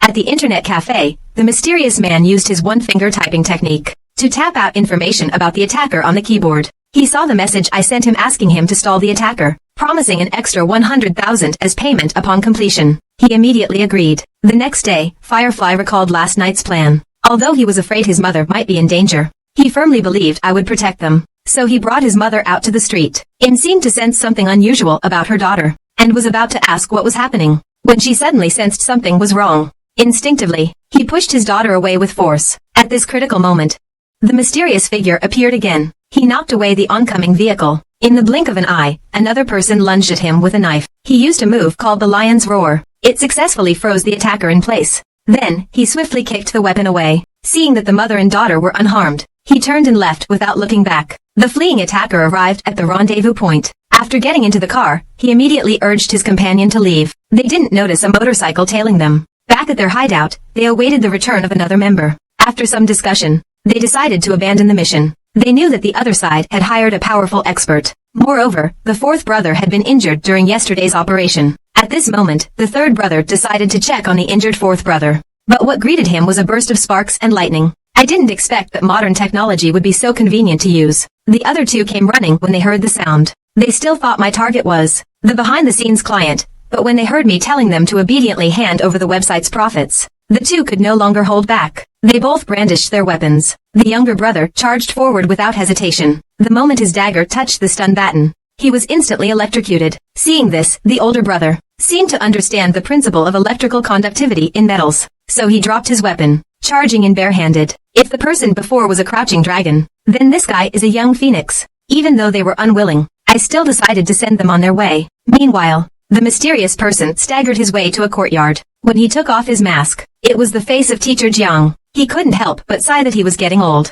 He had already lost the charm he had 20 years ago. That night, he received the message from me asking him to handle the body. He intended to see the true face of this person. But upon discovering a mockingbird observing the situation, I had no choice but to give up. Soon after, Teacher Jiang arrived as promised. He first recalled the songbird that was gathering information. Then he sprinkled corpse powder on the bodies. Once the matter was handled, he left while humming a tune. An hour later, Teacher Jiang showed a satisfied smile. After all, he was going to earn an extra considerable sum this time. But the next second, he noticed something was wrong. His extra reward of over 100,000 turned into just a few bucks. When he found the client, he discovered he had been blocked. Although the 500,000 reward was held by the official party, being cheated out of tens of thousands still made him feel heartbroken. On Teacher's Day, the head of the Academic Affairs Office invited me to his home. After a few drinks, he suddenly told me to work hard and make money, or else he wouldn't feel comfortable handing his daughter over to me in the future. His words made the school beauty's face turn bright red with embarrassment, but he insisted that before graduation, we couldn't have excessive contact. As for after graduation,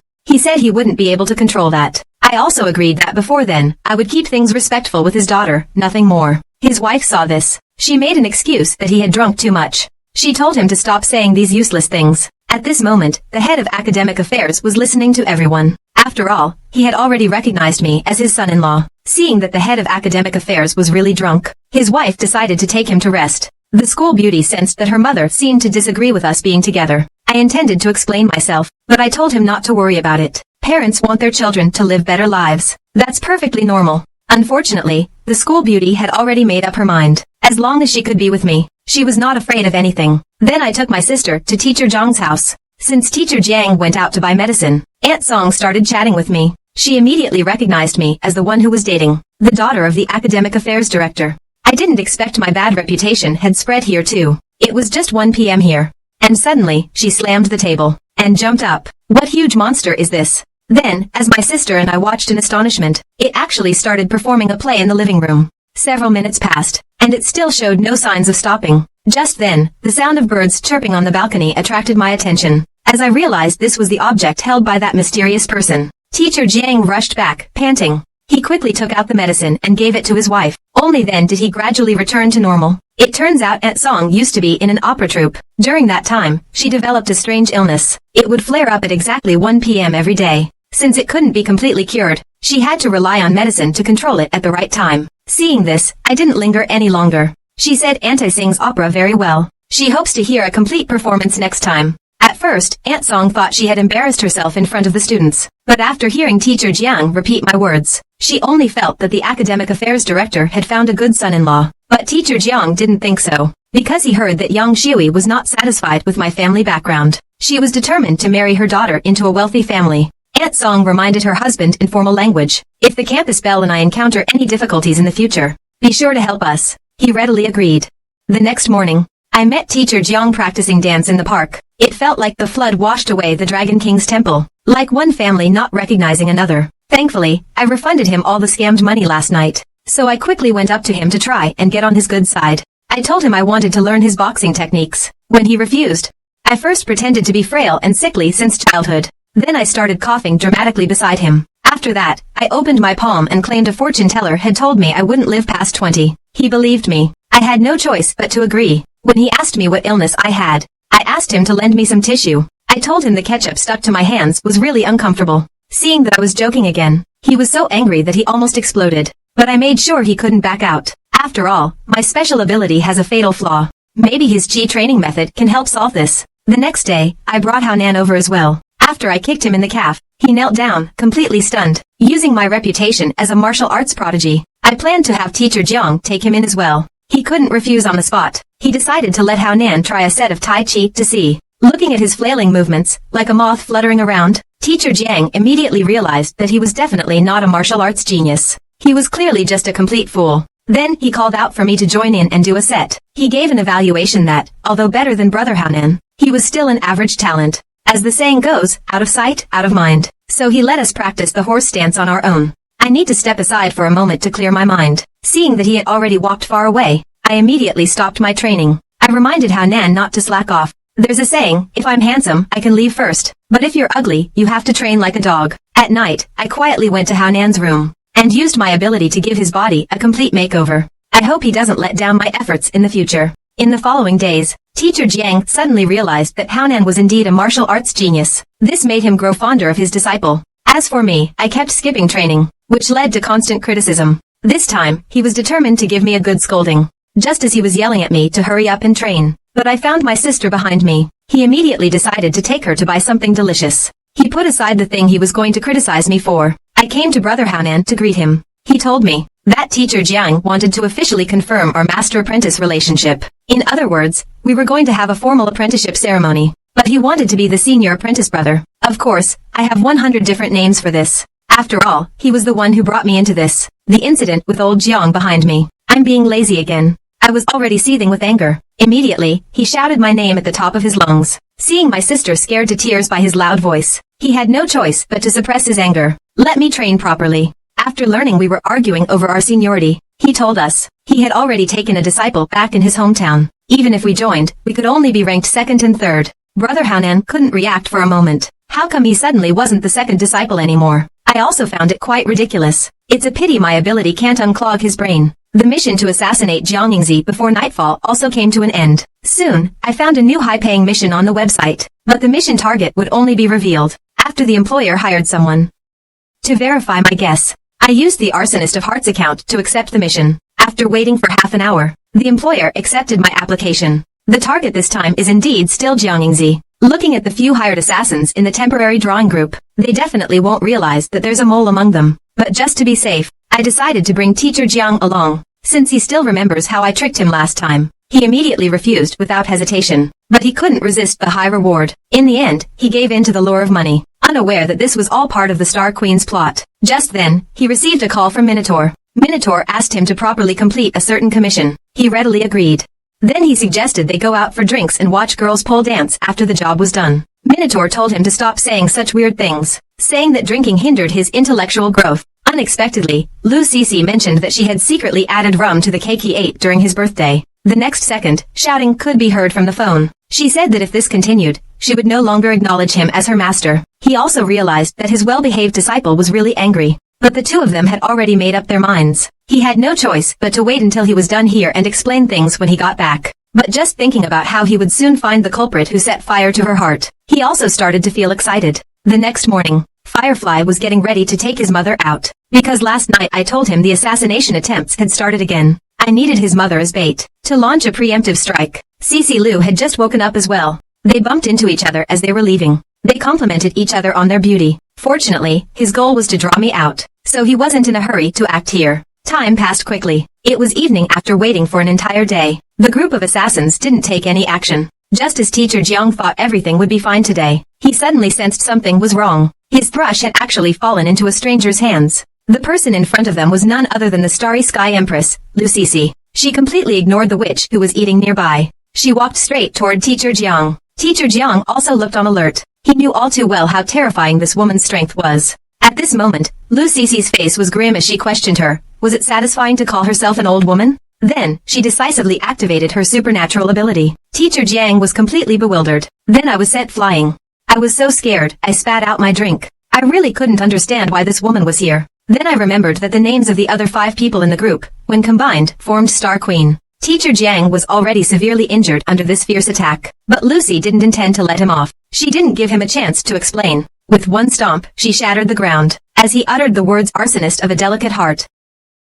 Teacher Jiang was struck and fell headfirst into the bushes. Relieved after venting his frustration, he felt much better. As the finishing blow was about to land, Teacher Jiang explained that he had no idea who the arsonist of a delicate heart was. Then, he lost consciousness. He also had the sense that he might have mistaken the person. At that moment, he suddenly noticed a bottle flying towards him from behind. At first, he thought this was just a trivial trick, but the bottle exploded the next second. Then, many fragments flew toward him. He immediately used telekinesis to block them. At the same time, a surge of energy appeared behind him, but he easily blocked it with his other hand. However, the unconscious Teacher Jiang and the mission target had disappeared without a trace. He flew into a rage on the spot, but a call from Oxhead successfully calmed him down. It turns out his Star Queen's golden reputation had come at a steep price. He'd worked hard to raise his mercenary fees to the highest in the market, yet she'd accepted a low-level mission to assassinate Jiang Yingzi. He quickly apologized to his apprentice, claiming he'd done it because he was short on pocket money. It wasn't until the phone call ended that the task was cancelled. That was when he was told to focus on more important matters. After hanging up the phone, he suddenly remembered that he had forgotten to tell his disciple that they had found the arsonist. Meanwhile, after reminding the Fireflies to keep their whereabouts secret, I quickly administered emergency treatment to Teacher Jiang. Luckily, he had forced himself to endure the attack at that time, so the internal injuries aren't serious. While unconscious, he kept repeating that he wasn't the arsonist, but this time, it really wasn't intentional to set him up. However, Lu Cece definitely didn't come here just to find me. After all, she's one of the top 5 fighters in the underground world. She wouldn't bother with a small fry. There must be something bigger going on here. The next night, I came to Lao Gua's noodle shop to fill my stomach. I asked Lao Gua to make me a bowl of scallion lamb noodles, but someone's appearance scared me so much that I broke out in a cold sweat. This person is the Empress of the Starry Sky from the acting department. At times like this, I must stay calm. Although she doesn't know my identity, I can't seem too composed. I have to pretend to react like an ordinary person meeting a beautiful woman. Only then can I avoid arousing his suspicion. This appearance also made him think I was just a harmless fool. At this point, Old Gua brought over the noodles. He told me to finish them quickly and head back. An hour passed, but I still hadn't finished my noodles. Lu Cece seemed to be getting impatient. She asked the owner why he hadn't asked her what she wanted to eat. But Old Gua also noticed that he had other intentions. He quietly activated his abilities behind my back. As for that, I was already prepared. I entered a false sleep state. It turns out Old Gua used to be from the Snowjade sect. Due to his excellent talent, the former sect leader entrusted him with both the sect's secret skills and his daughter. And 3 years ago, at a disciple competition, he single-handedly defeated everyone. But later, for some reason, he injured 7 or 8 of his fellow disciples. He disappeared before a multi-sect martial arts tournament. This led to the Snowjade sect suffering a crushing defeat at that tournament, and subsequently losing several of their sect's mining veins. However, Old Gua suddenly slammed the table in anger, saying they forced him to marry number 5,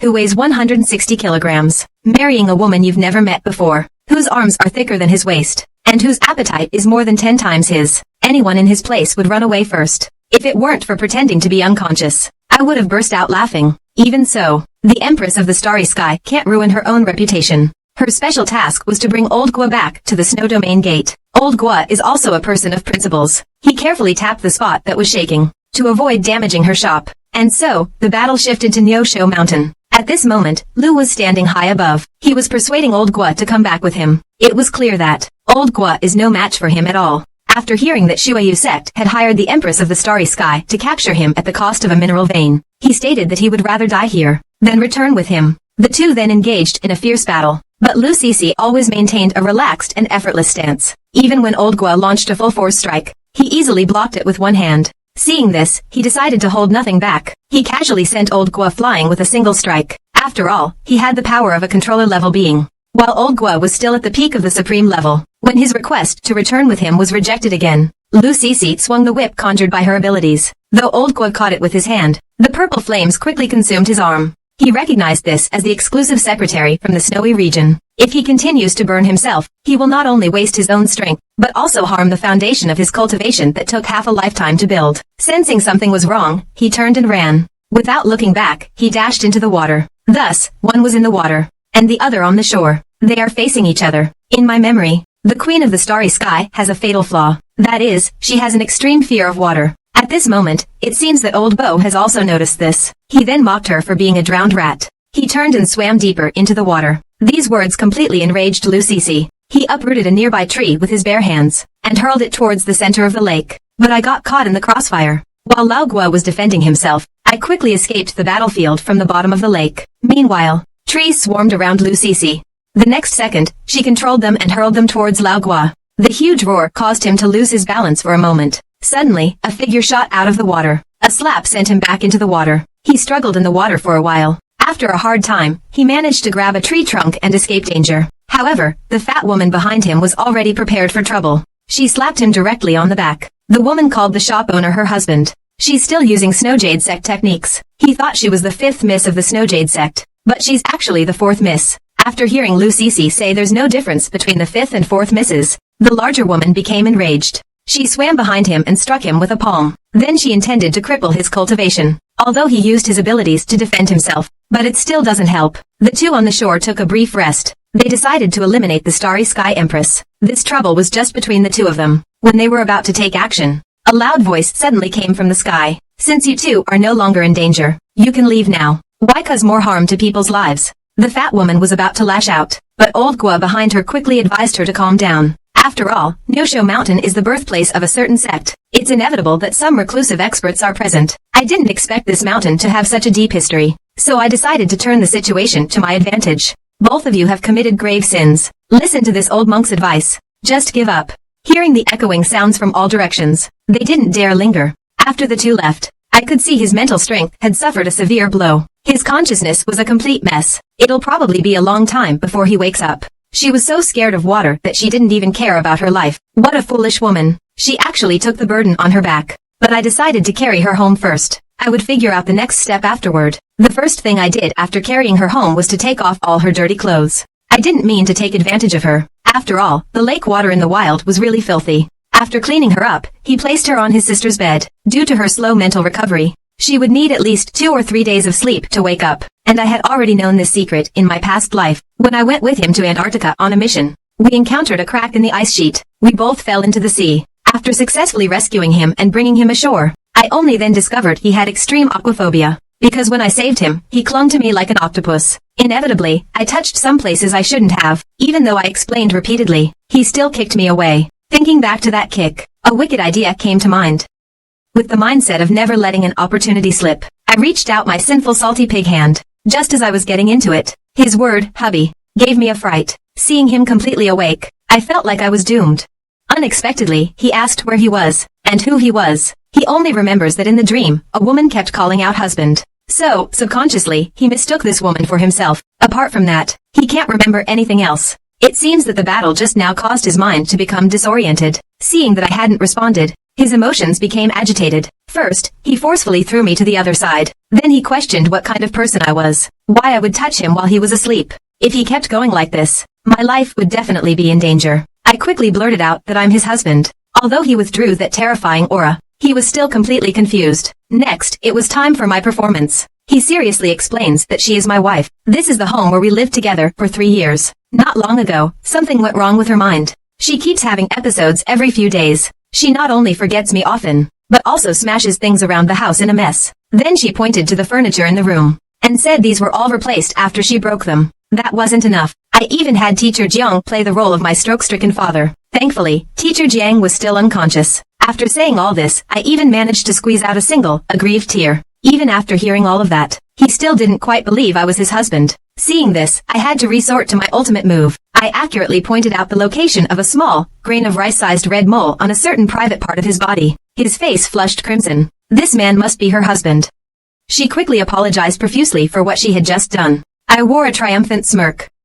That night, after he fell asleep, I used my powers to make him sleep even deeper. Then I hoisted him onto my shoulder and carried him outside. I placed him by the lake where the battle had taken place. After all, she's the Star Queen, known as the Stormbringer. If she ever regains her memory, and remembers what I did to her, 10 lives wouldn't be enough for her to take. All I want in this life is to save those I should save. The last thing I want is to spend the rest of my life being chased to the ends of the earth by her. As I left the forest and prepared to hail a cab home, I suddenly felt a pang of guilt. What if he runs into bad people during this time? Wild boars, or falling rocks? Wouldn't I be harming him? Thinking of this, I decided to go back and check on him, but I found he was already gone. Even after searching the entire mountain, I still found nothing. I hope that he regained his memory and left on his own. On the way home, I was thinking about his disappearance. Suddenly, the sound of husband broke my thoughts. I saw Lu Sisi, looking aggrieved, appear in front of me. I quickly went up to ask where he had gone. He explained that he woke up by a lake. He was scared and had cried for a long time. In the end, I returned here by following my scent. I instantly sensed that something was wrong. This way, my lie would be impossible to cover up later. But after hearing his stomach growl, I decided to go home first and deal with it later. At the dinner table, he said he couldn't remember anything that had happened before. But seeing the mess at home, he seemed to realize that we were not ordinary people. It turns out that after he woke up by the lake, he could sense my presence just by imagining it. So he became very curious about this power. I had no choice but to switch back to making up stories. Many years ago, a 10-year-old boy was being chased by villains until he was saved by a mysterious girl named Little Deer. The two of them gradually fell in love and lived together. A shameless life.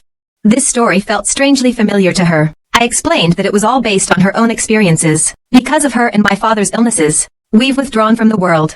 She seemed to sense the hardships I've endured these past few years, not only taking care of her, but also my father, who suffered a stroke. Luckily, she reminded me, there's still teacher Jiang at home. I need to hurry and send it over. Otherwise, it'll be a disaster. But the idea of the Empress of the Stars becoming Lorelei's mother, just thinking about it feels exciting. The next morning, Lu Sisi was still savoring the story from last night, but I could hear another woman's voice nearby. In the living room, I was quietly refusing Firefly's request to come inside. Her sudden appearance really startled me. When she asked about the other person's identity, luckily, I managed to brush it off by pretending she was from the neighborhood committee. He was about to go wash the face of the made-up father. I quickly grabbed the basin. I told him I needed to take Dad to the hospital for a follow-up checkup. The nurse will take care of these things. He originally wanted to go with me, but I refused, saying his condition shouldn't be stimulated. I told him to stay home and wait for me to come back. Since teacher Jiang didn't come home that night, Aunt Song, with the help of the thrush, was looking for him everywhere. Following the directions, he came to my doorstep. Lu Sisi was diligently peeling potatoes. When a knock came at the door, she thought it was her husband. But Auntie Song barged in without a word. Confused, she went straight in, looking for teacher Jiang. When Lu Sisi asked why she had entered her home without permission, Auntie Song felt a pang of guilt, and thought she might have come to the wrong place. But a second later, he suddenly froze. Under Lu Sisi's puzzled gaze, he first slammed a potato on the table, then started singing opera in the living room. Lu Sisi realized that this man, like herself, was also afflicted by a peculiar illness. Seeing him turn and walk out the door, a slightly worried Lu Sisi decided to follow and protect her. On the street, she asked Aunt Song where she was going. She said she was here to pick up her daughter from school. Several people in a car not far away were planning to kidnap Mimi. Mimi's biological father, Gukong, was among them. When Gukong was released from prison, he used custody of my daughter as leverage to extort 40,000 yuan from me. Although I complied at the time, but I, who never lose out, contacted Baldi that night, and had him hire his men to set up a honey trap for him. As a result, he ended up in the hospital for 10 days to half a month right after getting out of prison.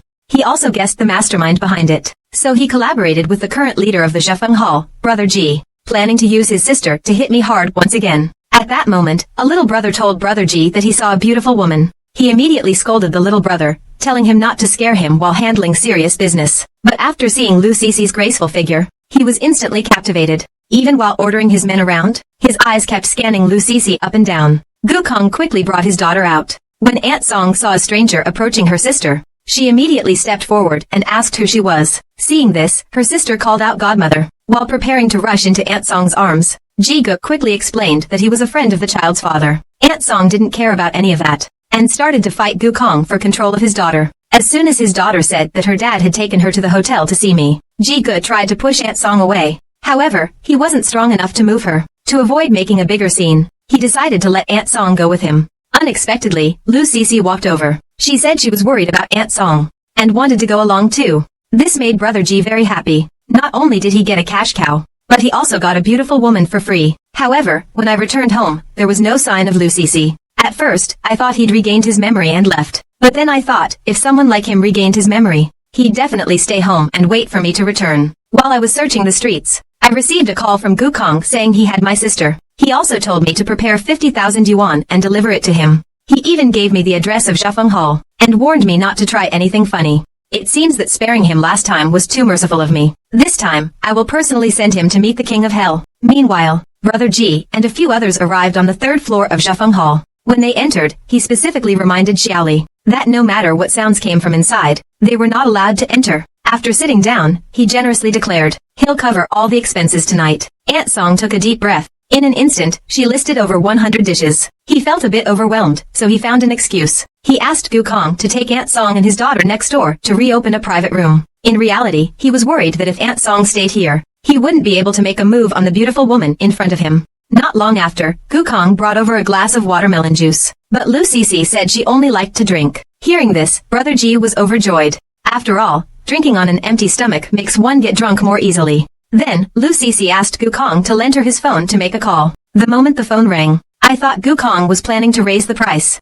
Unexpectedly, Lu Cece's voice came from the other end. She told me she had run into some bad guys. He's a little scared. Let me go pick him up quickly. It was then that I realized he should be with Gukong right now. So I hurriedly explained that he would be fine. The ones who should be worried are the others. But when I heard him say those people were going to invite him to drink, I froze, completely terrified. The image of the kids saying come drink with me flashed through my mind, and if I didn't, my neck would be snapped like theirs. Terrified, I quickly told him to give the phone to Gukong. I wanted to tell him if he didn't want that place to become ruins, he absolutely couldn't let that crazy woman drink. But Brother G just took the phone, and hung up with a snap, and demanded that Lucy get completely drunk tonight. At this moment, I had only one thought, to rush over and stop this tragedy as quickly as possible. Faced with Lucy's threat to throw them off the building if they drank even a drop less, Brother G thought she was joking. Soon, 20 minutes passed. They couldn't stand being forced to drink glass after glass. Seeing that Lucy had also drunk a lot, Brother G decided to take her to the bedroom to rest. Unexpectedly, Lu Cece first turned around to dodge the attack. Then, she slapped him across the face. She told the others that without her consent, this drinking session couldn't stop. The little brother beside her saw his older brother being slapped, and decisively launched an attack on her. As a result, his foot was caught by someone. Lu Cece dragged him towards the window, while asking if he could drink more. After hearing the answer no, the man was thrown out the window the next second. After doing this, he didn't forget to add, what a buzzkill, seeing his underling thrown from the third floor like trash. Brother G grabbed a nearby beer bottle, ready to fight. He also handed another one to Gukong, letting him take the lead. As Lu slowly extended his hand, the bottle in Gukong's hand transferred to his. Even GGE's bottle did the same. But upon discovering it was empty, he proceeded to perform an empty-handed bottle-holding trick for them. This startled Gukong, who turned and ran. However, the next second, his foot was grabbed. Lu Cece told the others, no one is allowed to leave today. If someone has to leave, they will be thrown out by him. Seeing that he was about to follow the same fate as the person just now, Gukong quickly agreed. After he reluctantly drank 2 more cups, there was still 1 sip left in the 3rd cup. Lu Cece, seeing this, immediately slapped him. She questioned whether he was keeping the drink in the cup to raise fish. He had no choice but to gulp it down. Seeing that it was now Chicken Brother's turn, he immediately shouted for help. But the little brothers outside remained unmoved. After all, the boss had told them beforehand that no matter what sounds came from inside, they were not to enter. Xiaolu angrily slammed the table, demanding to know if he was also trying to avoid drinking. Her force made Brother G question his life choices. He quickly explained that he wanted to find more people to drink with them, so they started another endless round of drinking. Meanwhile, I was rushing towards Causeway Bay. Upon arriving, the little brothers still wanted to stop him, but when they realized the newcomer was wearing a black helmet, they all consciously stepped aside. On this side of the road, Brother G had drunk himself dizzy. Finally, the door was knocked on. He felt like his savior had arrived. The moment the door was opened, he instantly kneeled to the ground. And behind him, Lu Cece also called out hubby. Upon hearing this, Ji Guk could no longer stay calm. If he had known from the start that these two were a family, he wouldn't have dared to entertain any improper thoughts. Then I learned from him that my sister was in the next room. So I questioned him why he didn't listen to me and acted recklessly. He explained that he hadn't done anything reckless. Someone who was drunk and disorderly was thrown down by him. This idea seemed pretty good, so I casually threw Gukong down too. Brother G was so scared he knelt down and begged for mercy again. I pointed out the window and told him to take care of it himself. Just as Brother G jumped, I was about to remind Lu Cece not to wander around. Unexpectedly, he suddenly blurted out that his magnificent Star Queen could go wherever she pleased. His words left me momentarily speechless. I was already prepared to run at any moment. Still not giving up, I asked him if he knew who I was. He swayed and slurred that I was his husband. Then he opened his arms for a hug, saying he couldn't walk anymore. For my own safety, I asked the same question again. This time, there was no anomaly. It seems that this was just an incidental restorative effect from when he was drunk. Then I took him and we were about to go next door to pick up my sister. But then I heard Aunt Song's voice. I was so scared I quickly shut the door. Aunt Song is my sister's godmother. Her husband is also the father I made up. As I was trying to figure out how to explain this complicated relationship, I suddenly heard Teacher Zhang's voice around the corner. I quickly returned to the room I was in earlier. It turns out that while I was heading to the shelter, Teacher Jiang had woken up from the phrase "he's not a heartbreaker." He found out through a phone call that his wife and adoptive daughter were at the shelter. That's why he appeared here to take the mother and daughter away. She still wanted to continue drinking. So, I took out some watermelon juice to help her sober up. At the same time, Teacher Jiang called to ask where I was. I had to make up an excuse and say I was working at Baldy's place. If there was anything, I would talk about it when I got back. As soon as I hung up the phone, Lu Sisi seemed a bit off. He unbuttoned his collar, ignoring everything else. Then he threw himself directly into my arms. Breathing heavily, he said he was too hot. From his breath, I could tell that those bastards had drugged the juice. The scene was so suggestive. But, thinking of not passing up a beautiful woman that came to me, I picked him up and jumped straight down from the 3rd floor. As a result, I accidentally stepped on my little brother who had just been thrown down when landing. His scream reminded me to take Brother G's phone back home. I tightly tied the rope around, but he kept wriggling, asking me for kisses, hugs, and to lift him up. So, I had no choice but to force-feed him water, to dilute the alcohol and drugs in his system. But the drugs were too strong. He first used his ability to break free from the restraints. Then, he forcefully shoved my head into his chest. He wanted me to cuddle with him and sleep. Although I wanted to escape this tender trap, I was still powerless to resist it.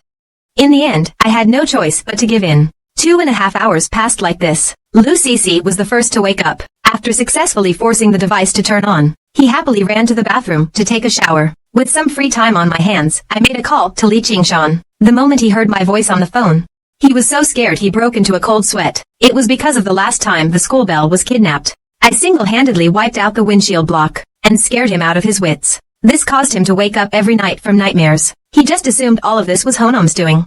But after learning that his own underling abducted my wife in the street and drugged her drink, not only did his phone drop into the water in shock, but he also felt like he had one foot in the grave. At this moment, his underling interrupted his thoughts, saying that Brother G's place had been trashed. Fortunately, he's lucky. He only broke 2 ribs. Upon hearing this, Li Qing flew into a rage. He ordered his underling to bring the person over immediately. After all, the person he had offended this time was someone he couldn't afford to provoke. Once the task was completed, he called me back. He assured me that he would give me an explanation for this matter. I just hung up the phone. Lu Sisi poked her head out. She asked me to get a few changes of clothes for him, even though there was no such thing at home. But in the end, a solution was found. In just a moment, I handed him some women's clothes that had been left behind. He felt that this time, the underwear seemed much smaller, but he didn't doubt it too much. Under normal circumstances, when a wife is all cleaned up, she might do something naughty. He naturally understood this. So, with a red face, he came over and asked for some time to prepare.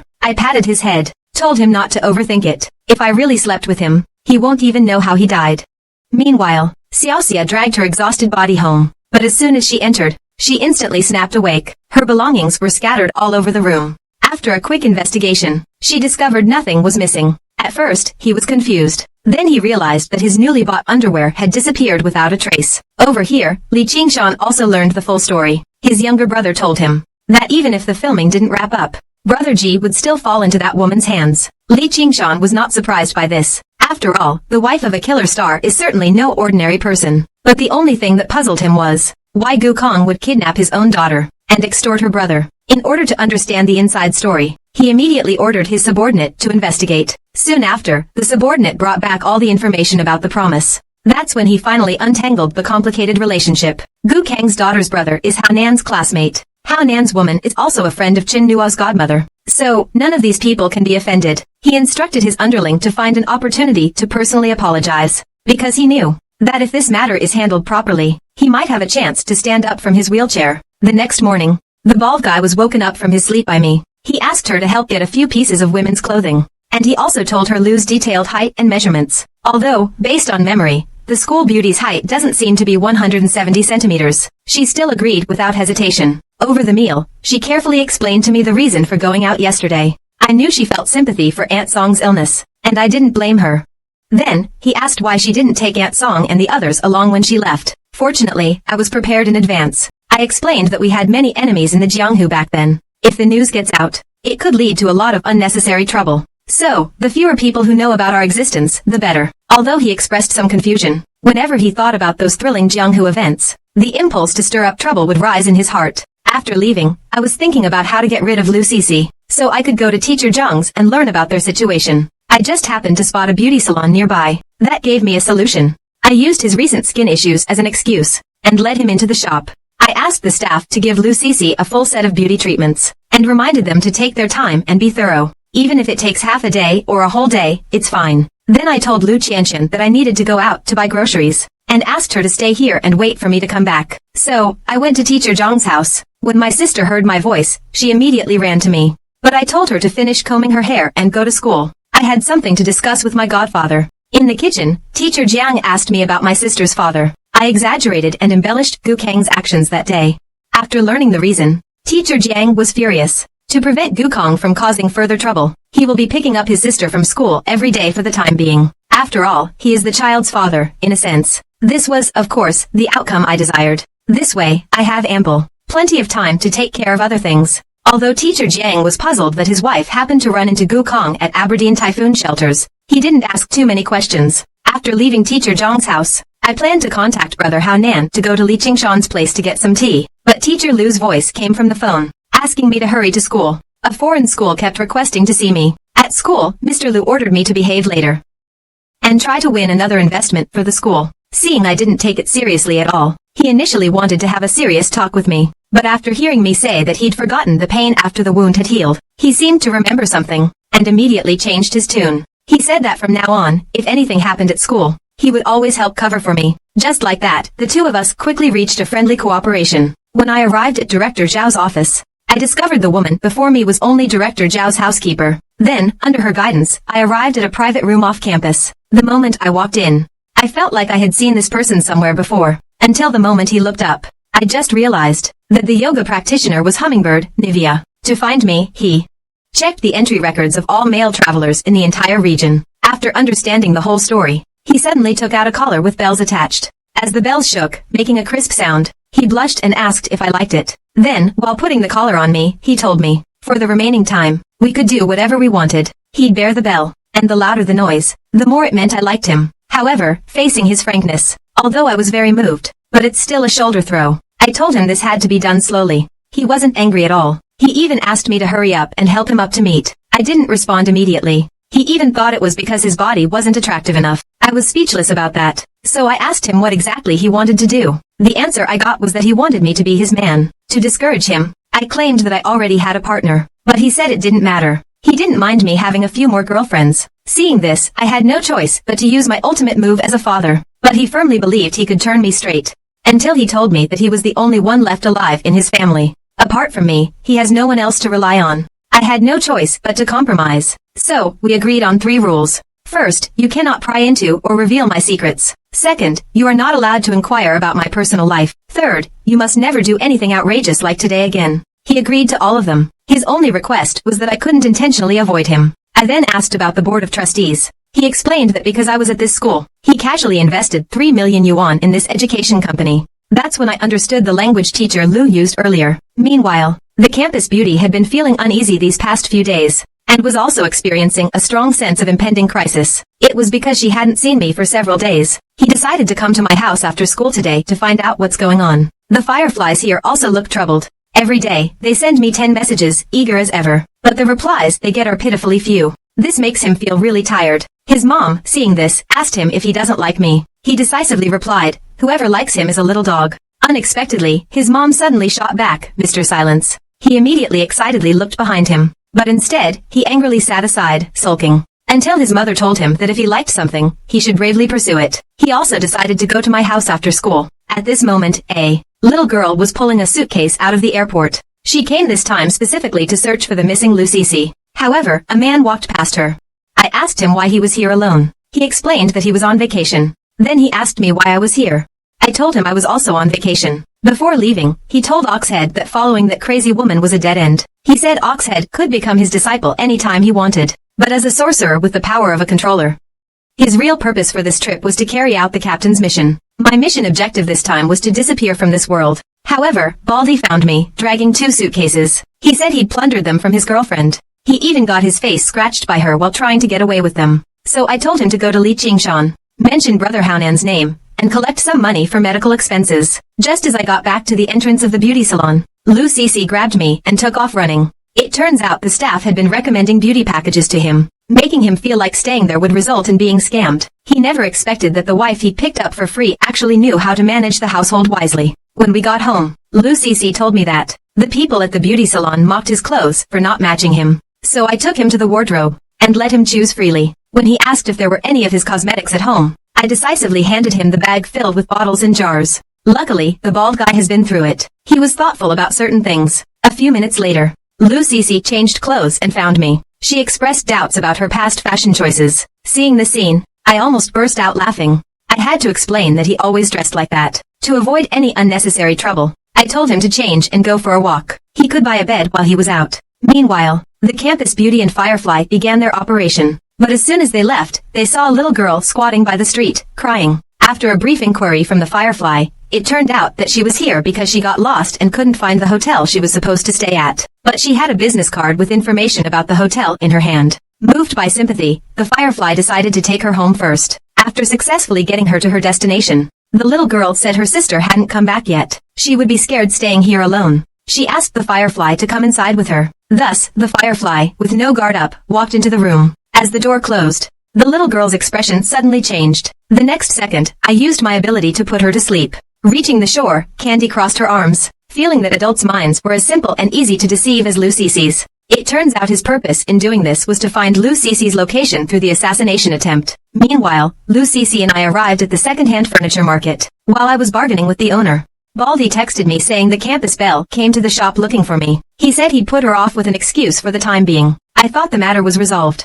But then I got a message saying she was on her way to find me. I quickly pulled Lucy away, and I told the staff to deliver the bed to the designated location. As soon as I stepped outside, I saw the campus belle up ahead. I broke out in a cold sweat. If these two meet, it won't be the same level of drama as before. The campus belle and Firefly would just bicker. But if it were Lucy, someone would definitely die. I just left to go to the bathroom, and the campus belle came here and found Lucy. Some competitive instinct made her straighten her back, but she still couldn't compare. I could only comfort myself that I was still growing, and there would be chances to get bigger later. As she was leaving, I felt like Lucy's clothes looked familiar. Seeing the campus beauty had gone far away, I finally mustered the courage to poke my head out. I had planned to take Lucy and escape this place as fast as possible, but he needed to go to the bathroom too. Unexpectedly, his promise scared the hell out of me. The next second, the school beauty suddenly threw herself into my arms. At this moment, I was panicking inside. After all, if Lucy comes out now, this mall would probably be reduced to rubble.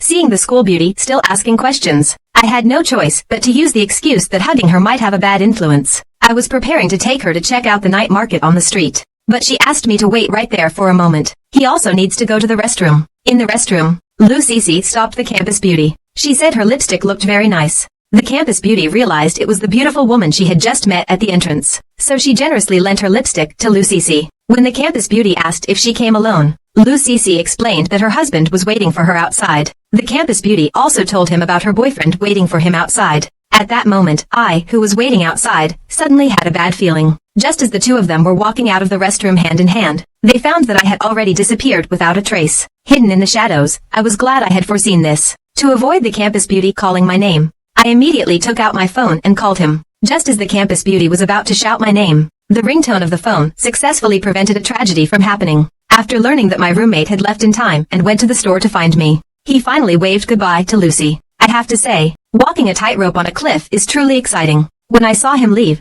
I appeared behind Lucy with a wicked smile on my face. I explained that I went to buy him a popsicle. I was a little delayed. Soon after, the campus beauty arrived at the bald man's shop, but was informed that I had been assigned to pick up the uniforms. At first, he was quite upset, but after receiving the text message I sent him, the matter was perfectly resolved. But Lucy, beside him, was still intently typing away at her keyboard. After some questioning, I found out that he and the campus belle had actually exchanged contact information. This is completely over now. If they become best friends later on, what I'll be facing won't be just a sure field, but a world-destroying slaughterhouse. To prevent them from communicating too much, I carefully threw my phone into the washing machine. He, lying in bed at night, was nervous, his little face turning bright red. I had planned to have him turn off the light with a finger, but he misunderstood it as me being overly aggressive. As a result, I ended up having 2 intimate encounters with the wall in one day. At this moment, I feel speechless inside. Not only is my new bed ruined, he was inexplicably beaten up. The next morning, since he had plans to go shopping with the school beauty, he asked me where his phone was. By the time he found it in the washing machine, the phone had already turned into a brick. Seeing this, I pretended to apologize repeatedly, but secretly felt pleased. After all, last night, to make sure my phone was completely broken, I specifically washed it twice. But he said it didn't matter, and asked to borrow my phone to make a call.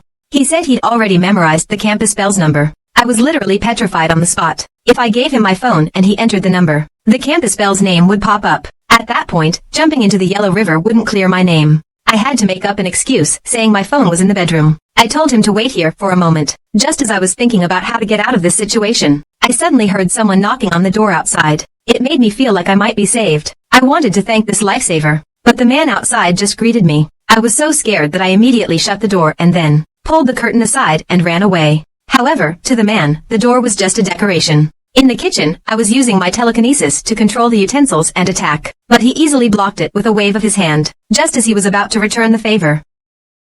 A large refrigerator came flying towards him. Taking advantage of the moment he was distracted, I escaped through the window with Lucici. Lucici was completely confused by this. I had to explain that the person was an old enemy. Seeing him closely pursuing us from behind, I told Lucici to split up and take action. I also instructed him to lie in ambush and wait for an opportunity. My memory of this man was limited.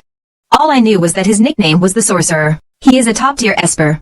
In my past life, his strength was not comparable to mine, but now, he probably doesn't recognize me. Until he called out the name Yama. That's when I realized, he must have accepted the captain's commission. In my current state, I'm no match for him. So, I had no choice but to take a different approach, quietly channeling energy into the ground from beneath my feet. He seemed to realize I'm an esper with 10 years of training, just like him. He also knew Lucici was hiding, ready to ambush him. But he had absolute confidence in his own abilities, so he let his guard down around me, and slowly walked forward. He intended to persuade me to surrender, to save us all the trouble. But I told him, I had prepared a big surprise for him. As I yelled cut, amidst his astonished gaze, countless Ali G's instantly filled the entire sky. Turns out, from the moment I landed, I was preparing for this. By stalling for time, I used telekinesis to draw more sewage from the sewers, under the ceiling attached to the rooftop. With his severe obsession with cleanliness, he definitely won't be able to stand it. In this case, he'll either rush back to take a shower, or bear the stench and keep chasing.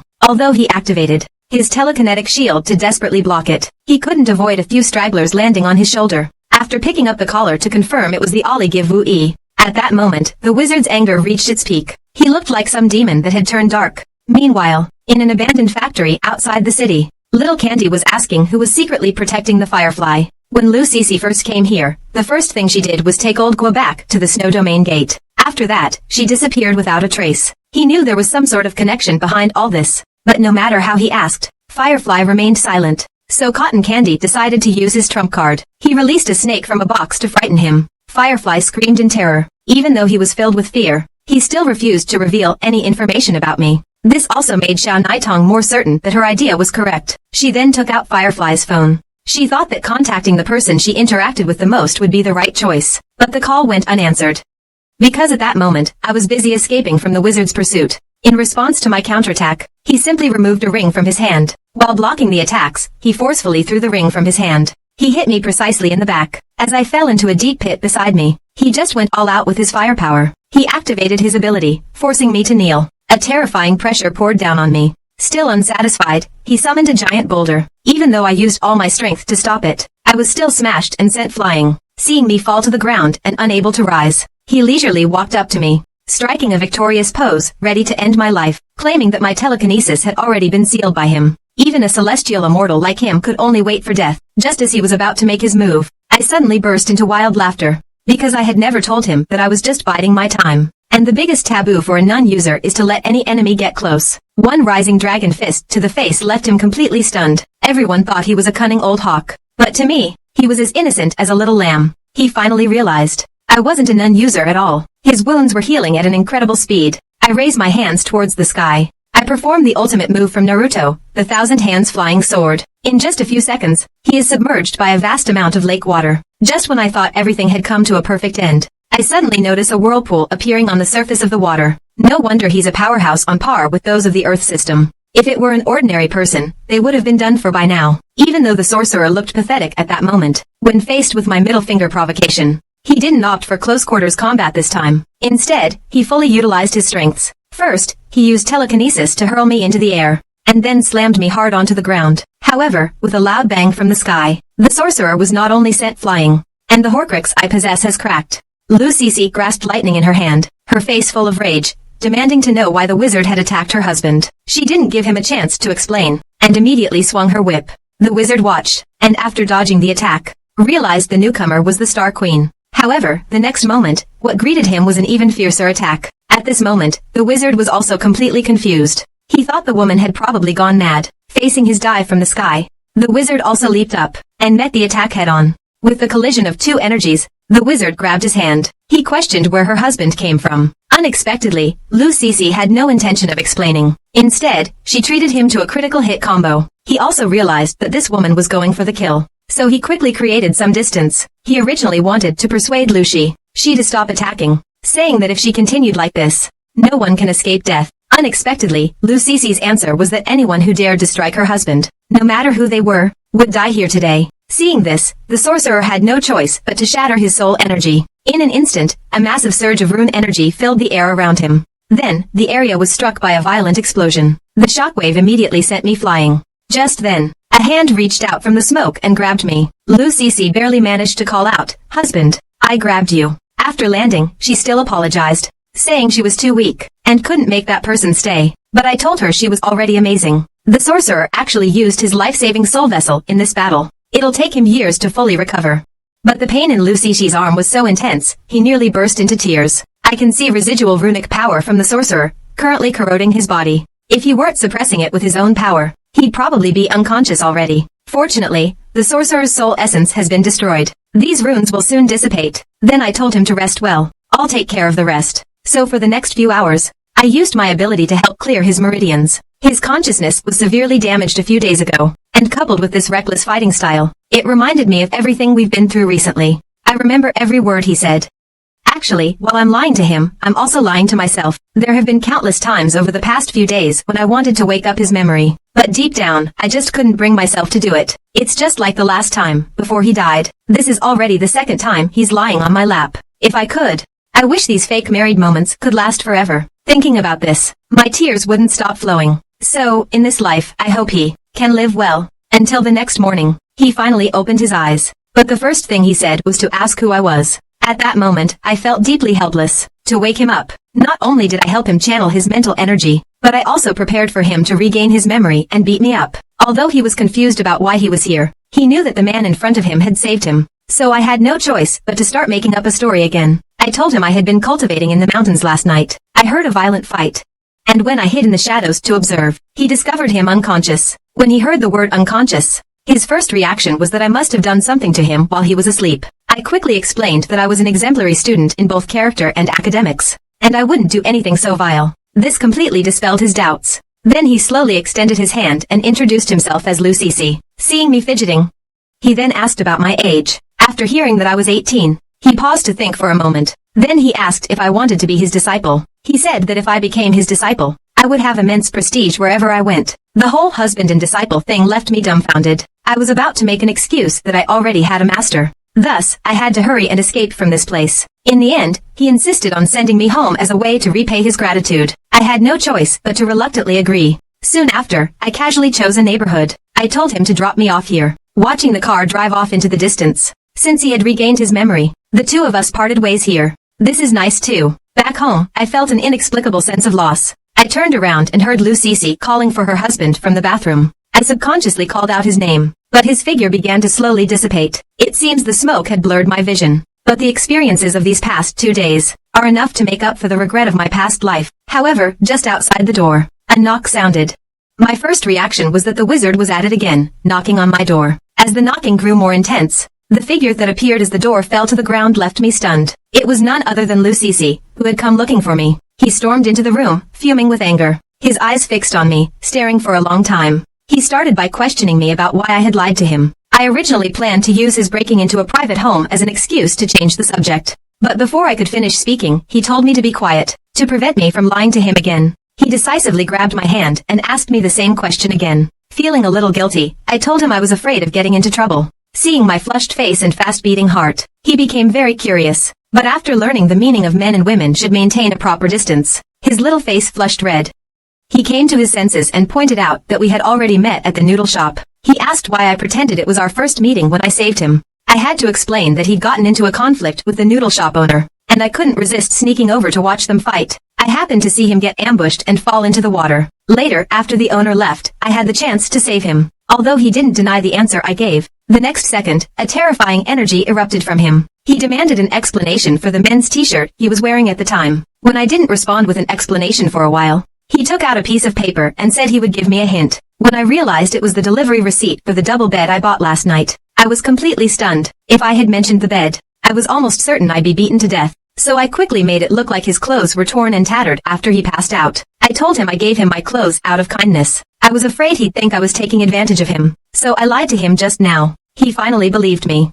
So we could stay in touch. He snatched back the delivery slip with my number on it. Before leaving, he still reminded me to repair the front door of the house. Although he knew I was just talking nonsense, he still found me to be an interesting person. As I sensed his presence fading away, I quickly packed up and got ready to run. After all, once he remembers what happened these past few days, I'd probably be left with nothing. At the same time, Xiao Naitong called me using Firefly's phone. I immediately recognized that it was the voice of that scheming little loli. Just as he was about to use Firefly to threaten me to show up, he received a call from Lu Cici. He hung up Firefly's phone, took a deep breath, and then proceeded to yell at Lu Cici on the phone. In response to Firefly's question, he said he had already found the person he was looking for. Why didn't I just let him go? Little Candy threatened to call his appa to pick him up. A little while later, I found Firefly and untied him, and I told him not to do anything stupid again. He readily agreed at first, then threw himself into my arms, saying he was afraid he'd never see me again. But after hearing that no matter what danger he faced, I'd come back to save him,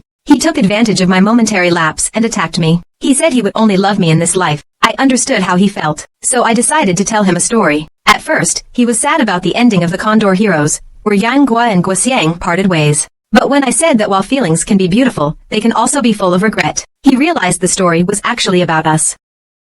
He didn't want to become Guoxiang in the story. She doesn't want me to become some great hero. And she doesn't mind me having many women. Her only request is that I treat her well in the future. It seems like she's forcing me to become a playboy. Faced with her relentless pursuit, I had to agree to let her tag along with me. It's just a delaying tactic. After all, sending her away now isn't a solution. Back at the hotel, Xian Tang was smothered with kisses by Lu Cici. Afterwards, she first asked Lu Cici where he had been these past few days. Then, putting on a mature and worldly air, she scolded him. But after hearing Lu Cici blushingly mention meeting an interesting person, she mistakenly thought Lu Cici had met a scumbag during his disappearance, and had carelessly lost a girl's most precious possession. As a result, Lu Cici was still foolishly asking what that meant. Xian Tang immediately lost her composure. She asked her to tell her everything she had done over the past few days. The next day at school, I greeted the school beauty, but she just snorted coldly. Because I had been busy with the two girls these past few days, I had hardly replied to her messages, so she swore that no matter what, she wouldn't talk to me today.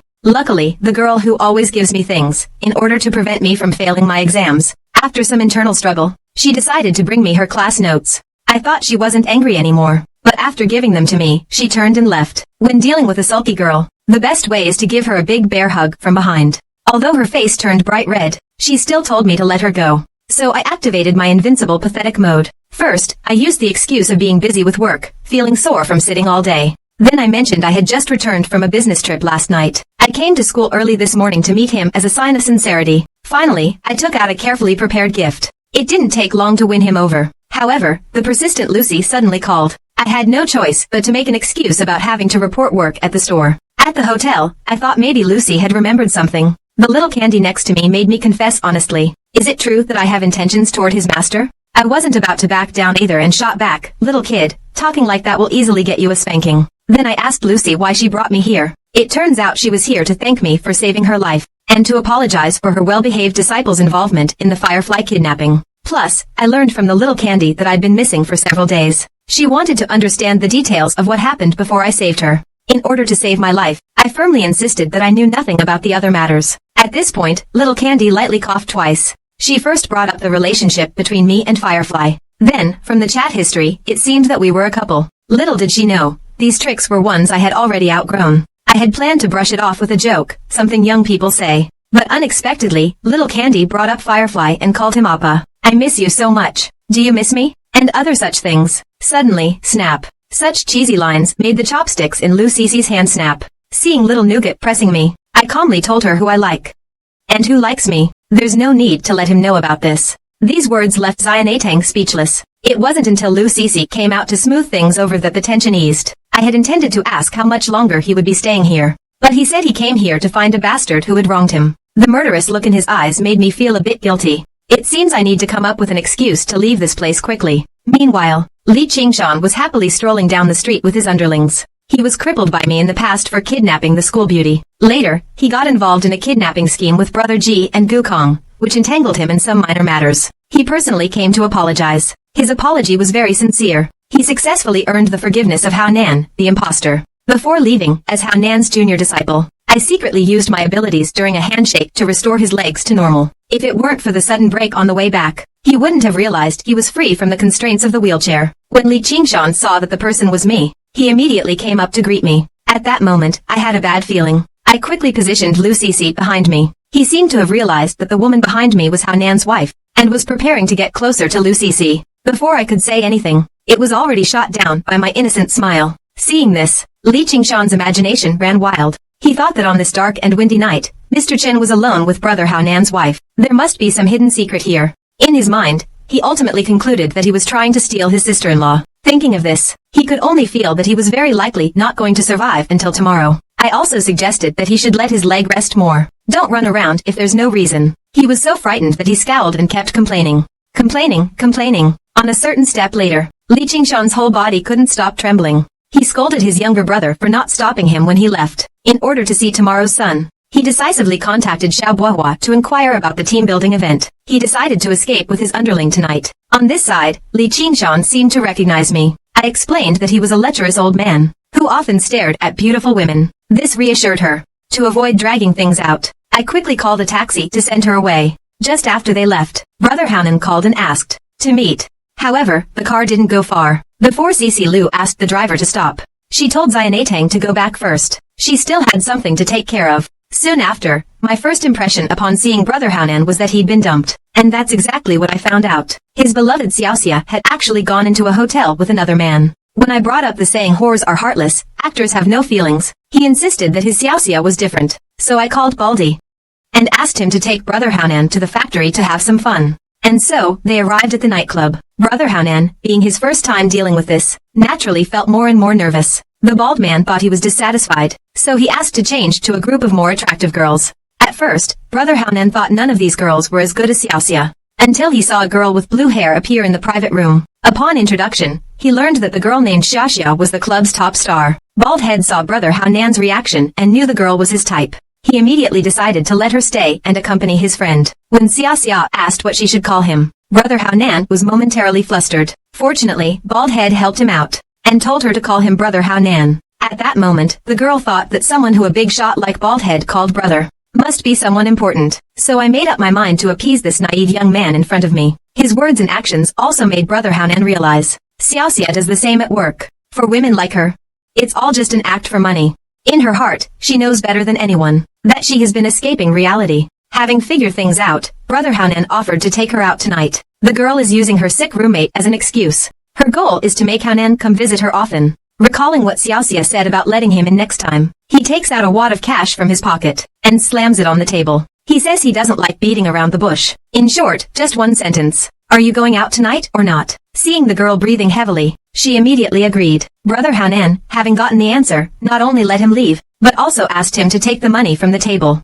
Upon seeing this, he finally understood my good intentions. At the shelter, the younger brother was asking the boss whether to stay or leave. Li Qingshan felt he couldn't just leave, because if he left, it would confirm the rumors of an affair between Brother Haonan's wife and Mr. Chen Nua. So he decided to stay and take a gamble. He was gambling that he wouldn't be silenced. After all, if Chen Nua had really intended to do something, he should have appeared at Causeway Bay by now. However, the next second, a loud bang shattered the silence. Lu Cici swaggered in front of them.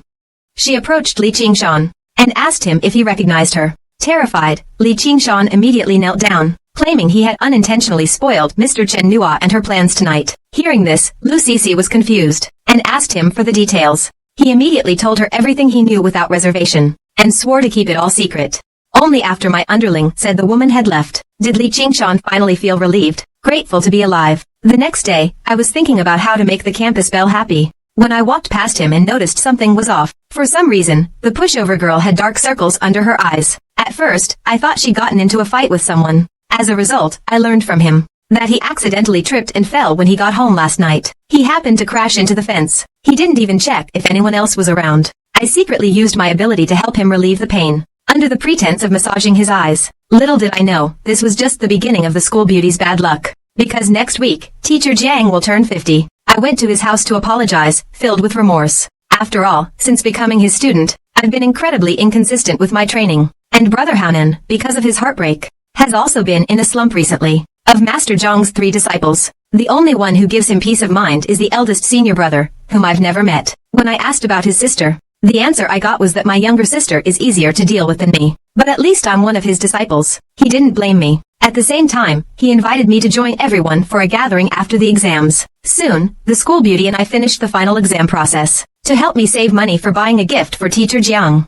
the school beauty decided to cover the costs for our afternoon outing. So, the 2 of us first showed off some hamburgers at a restaurant. Then we went to the arcade to play claw machines together. Finally, we went to the ice rink and had a blast. Spending the whole afternoon together made the campus belle incredibly happy. However, because her phone couldn't be reached, the dean called my phone.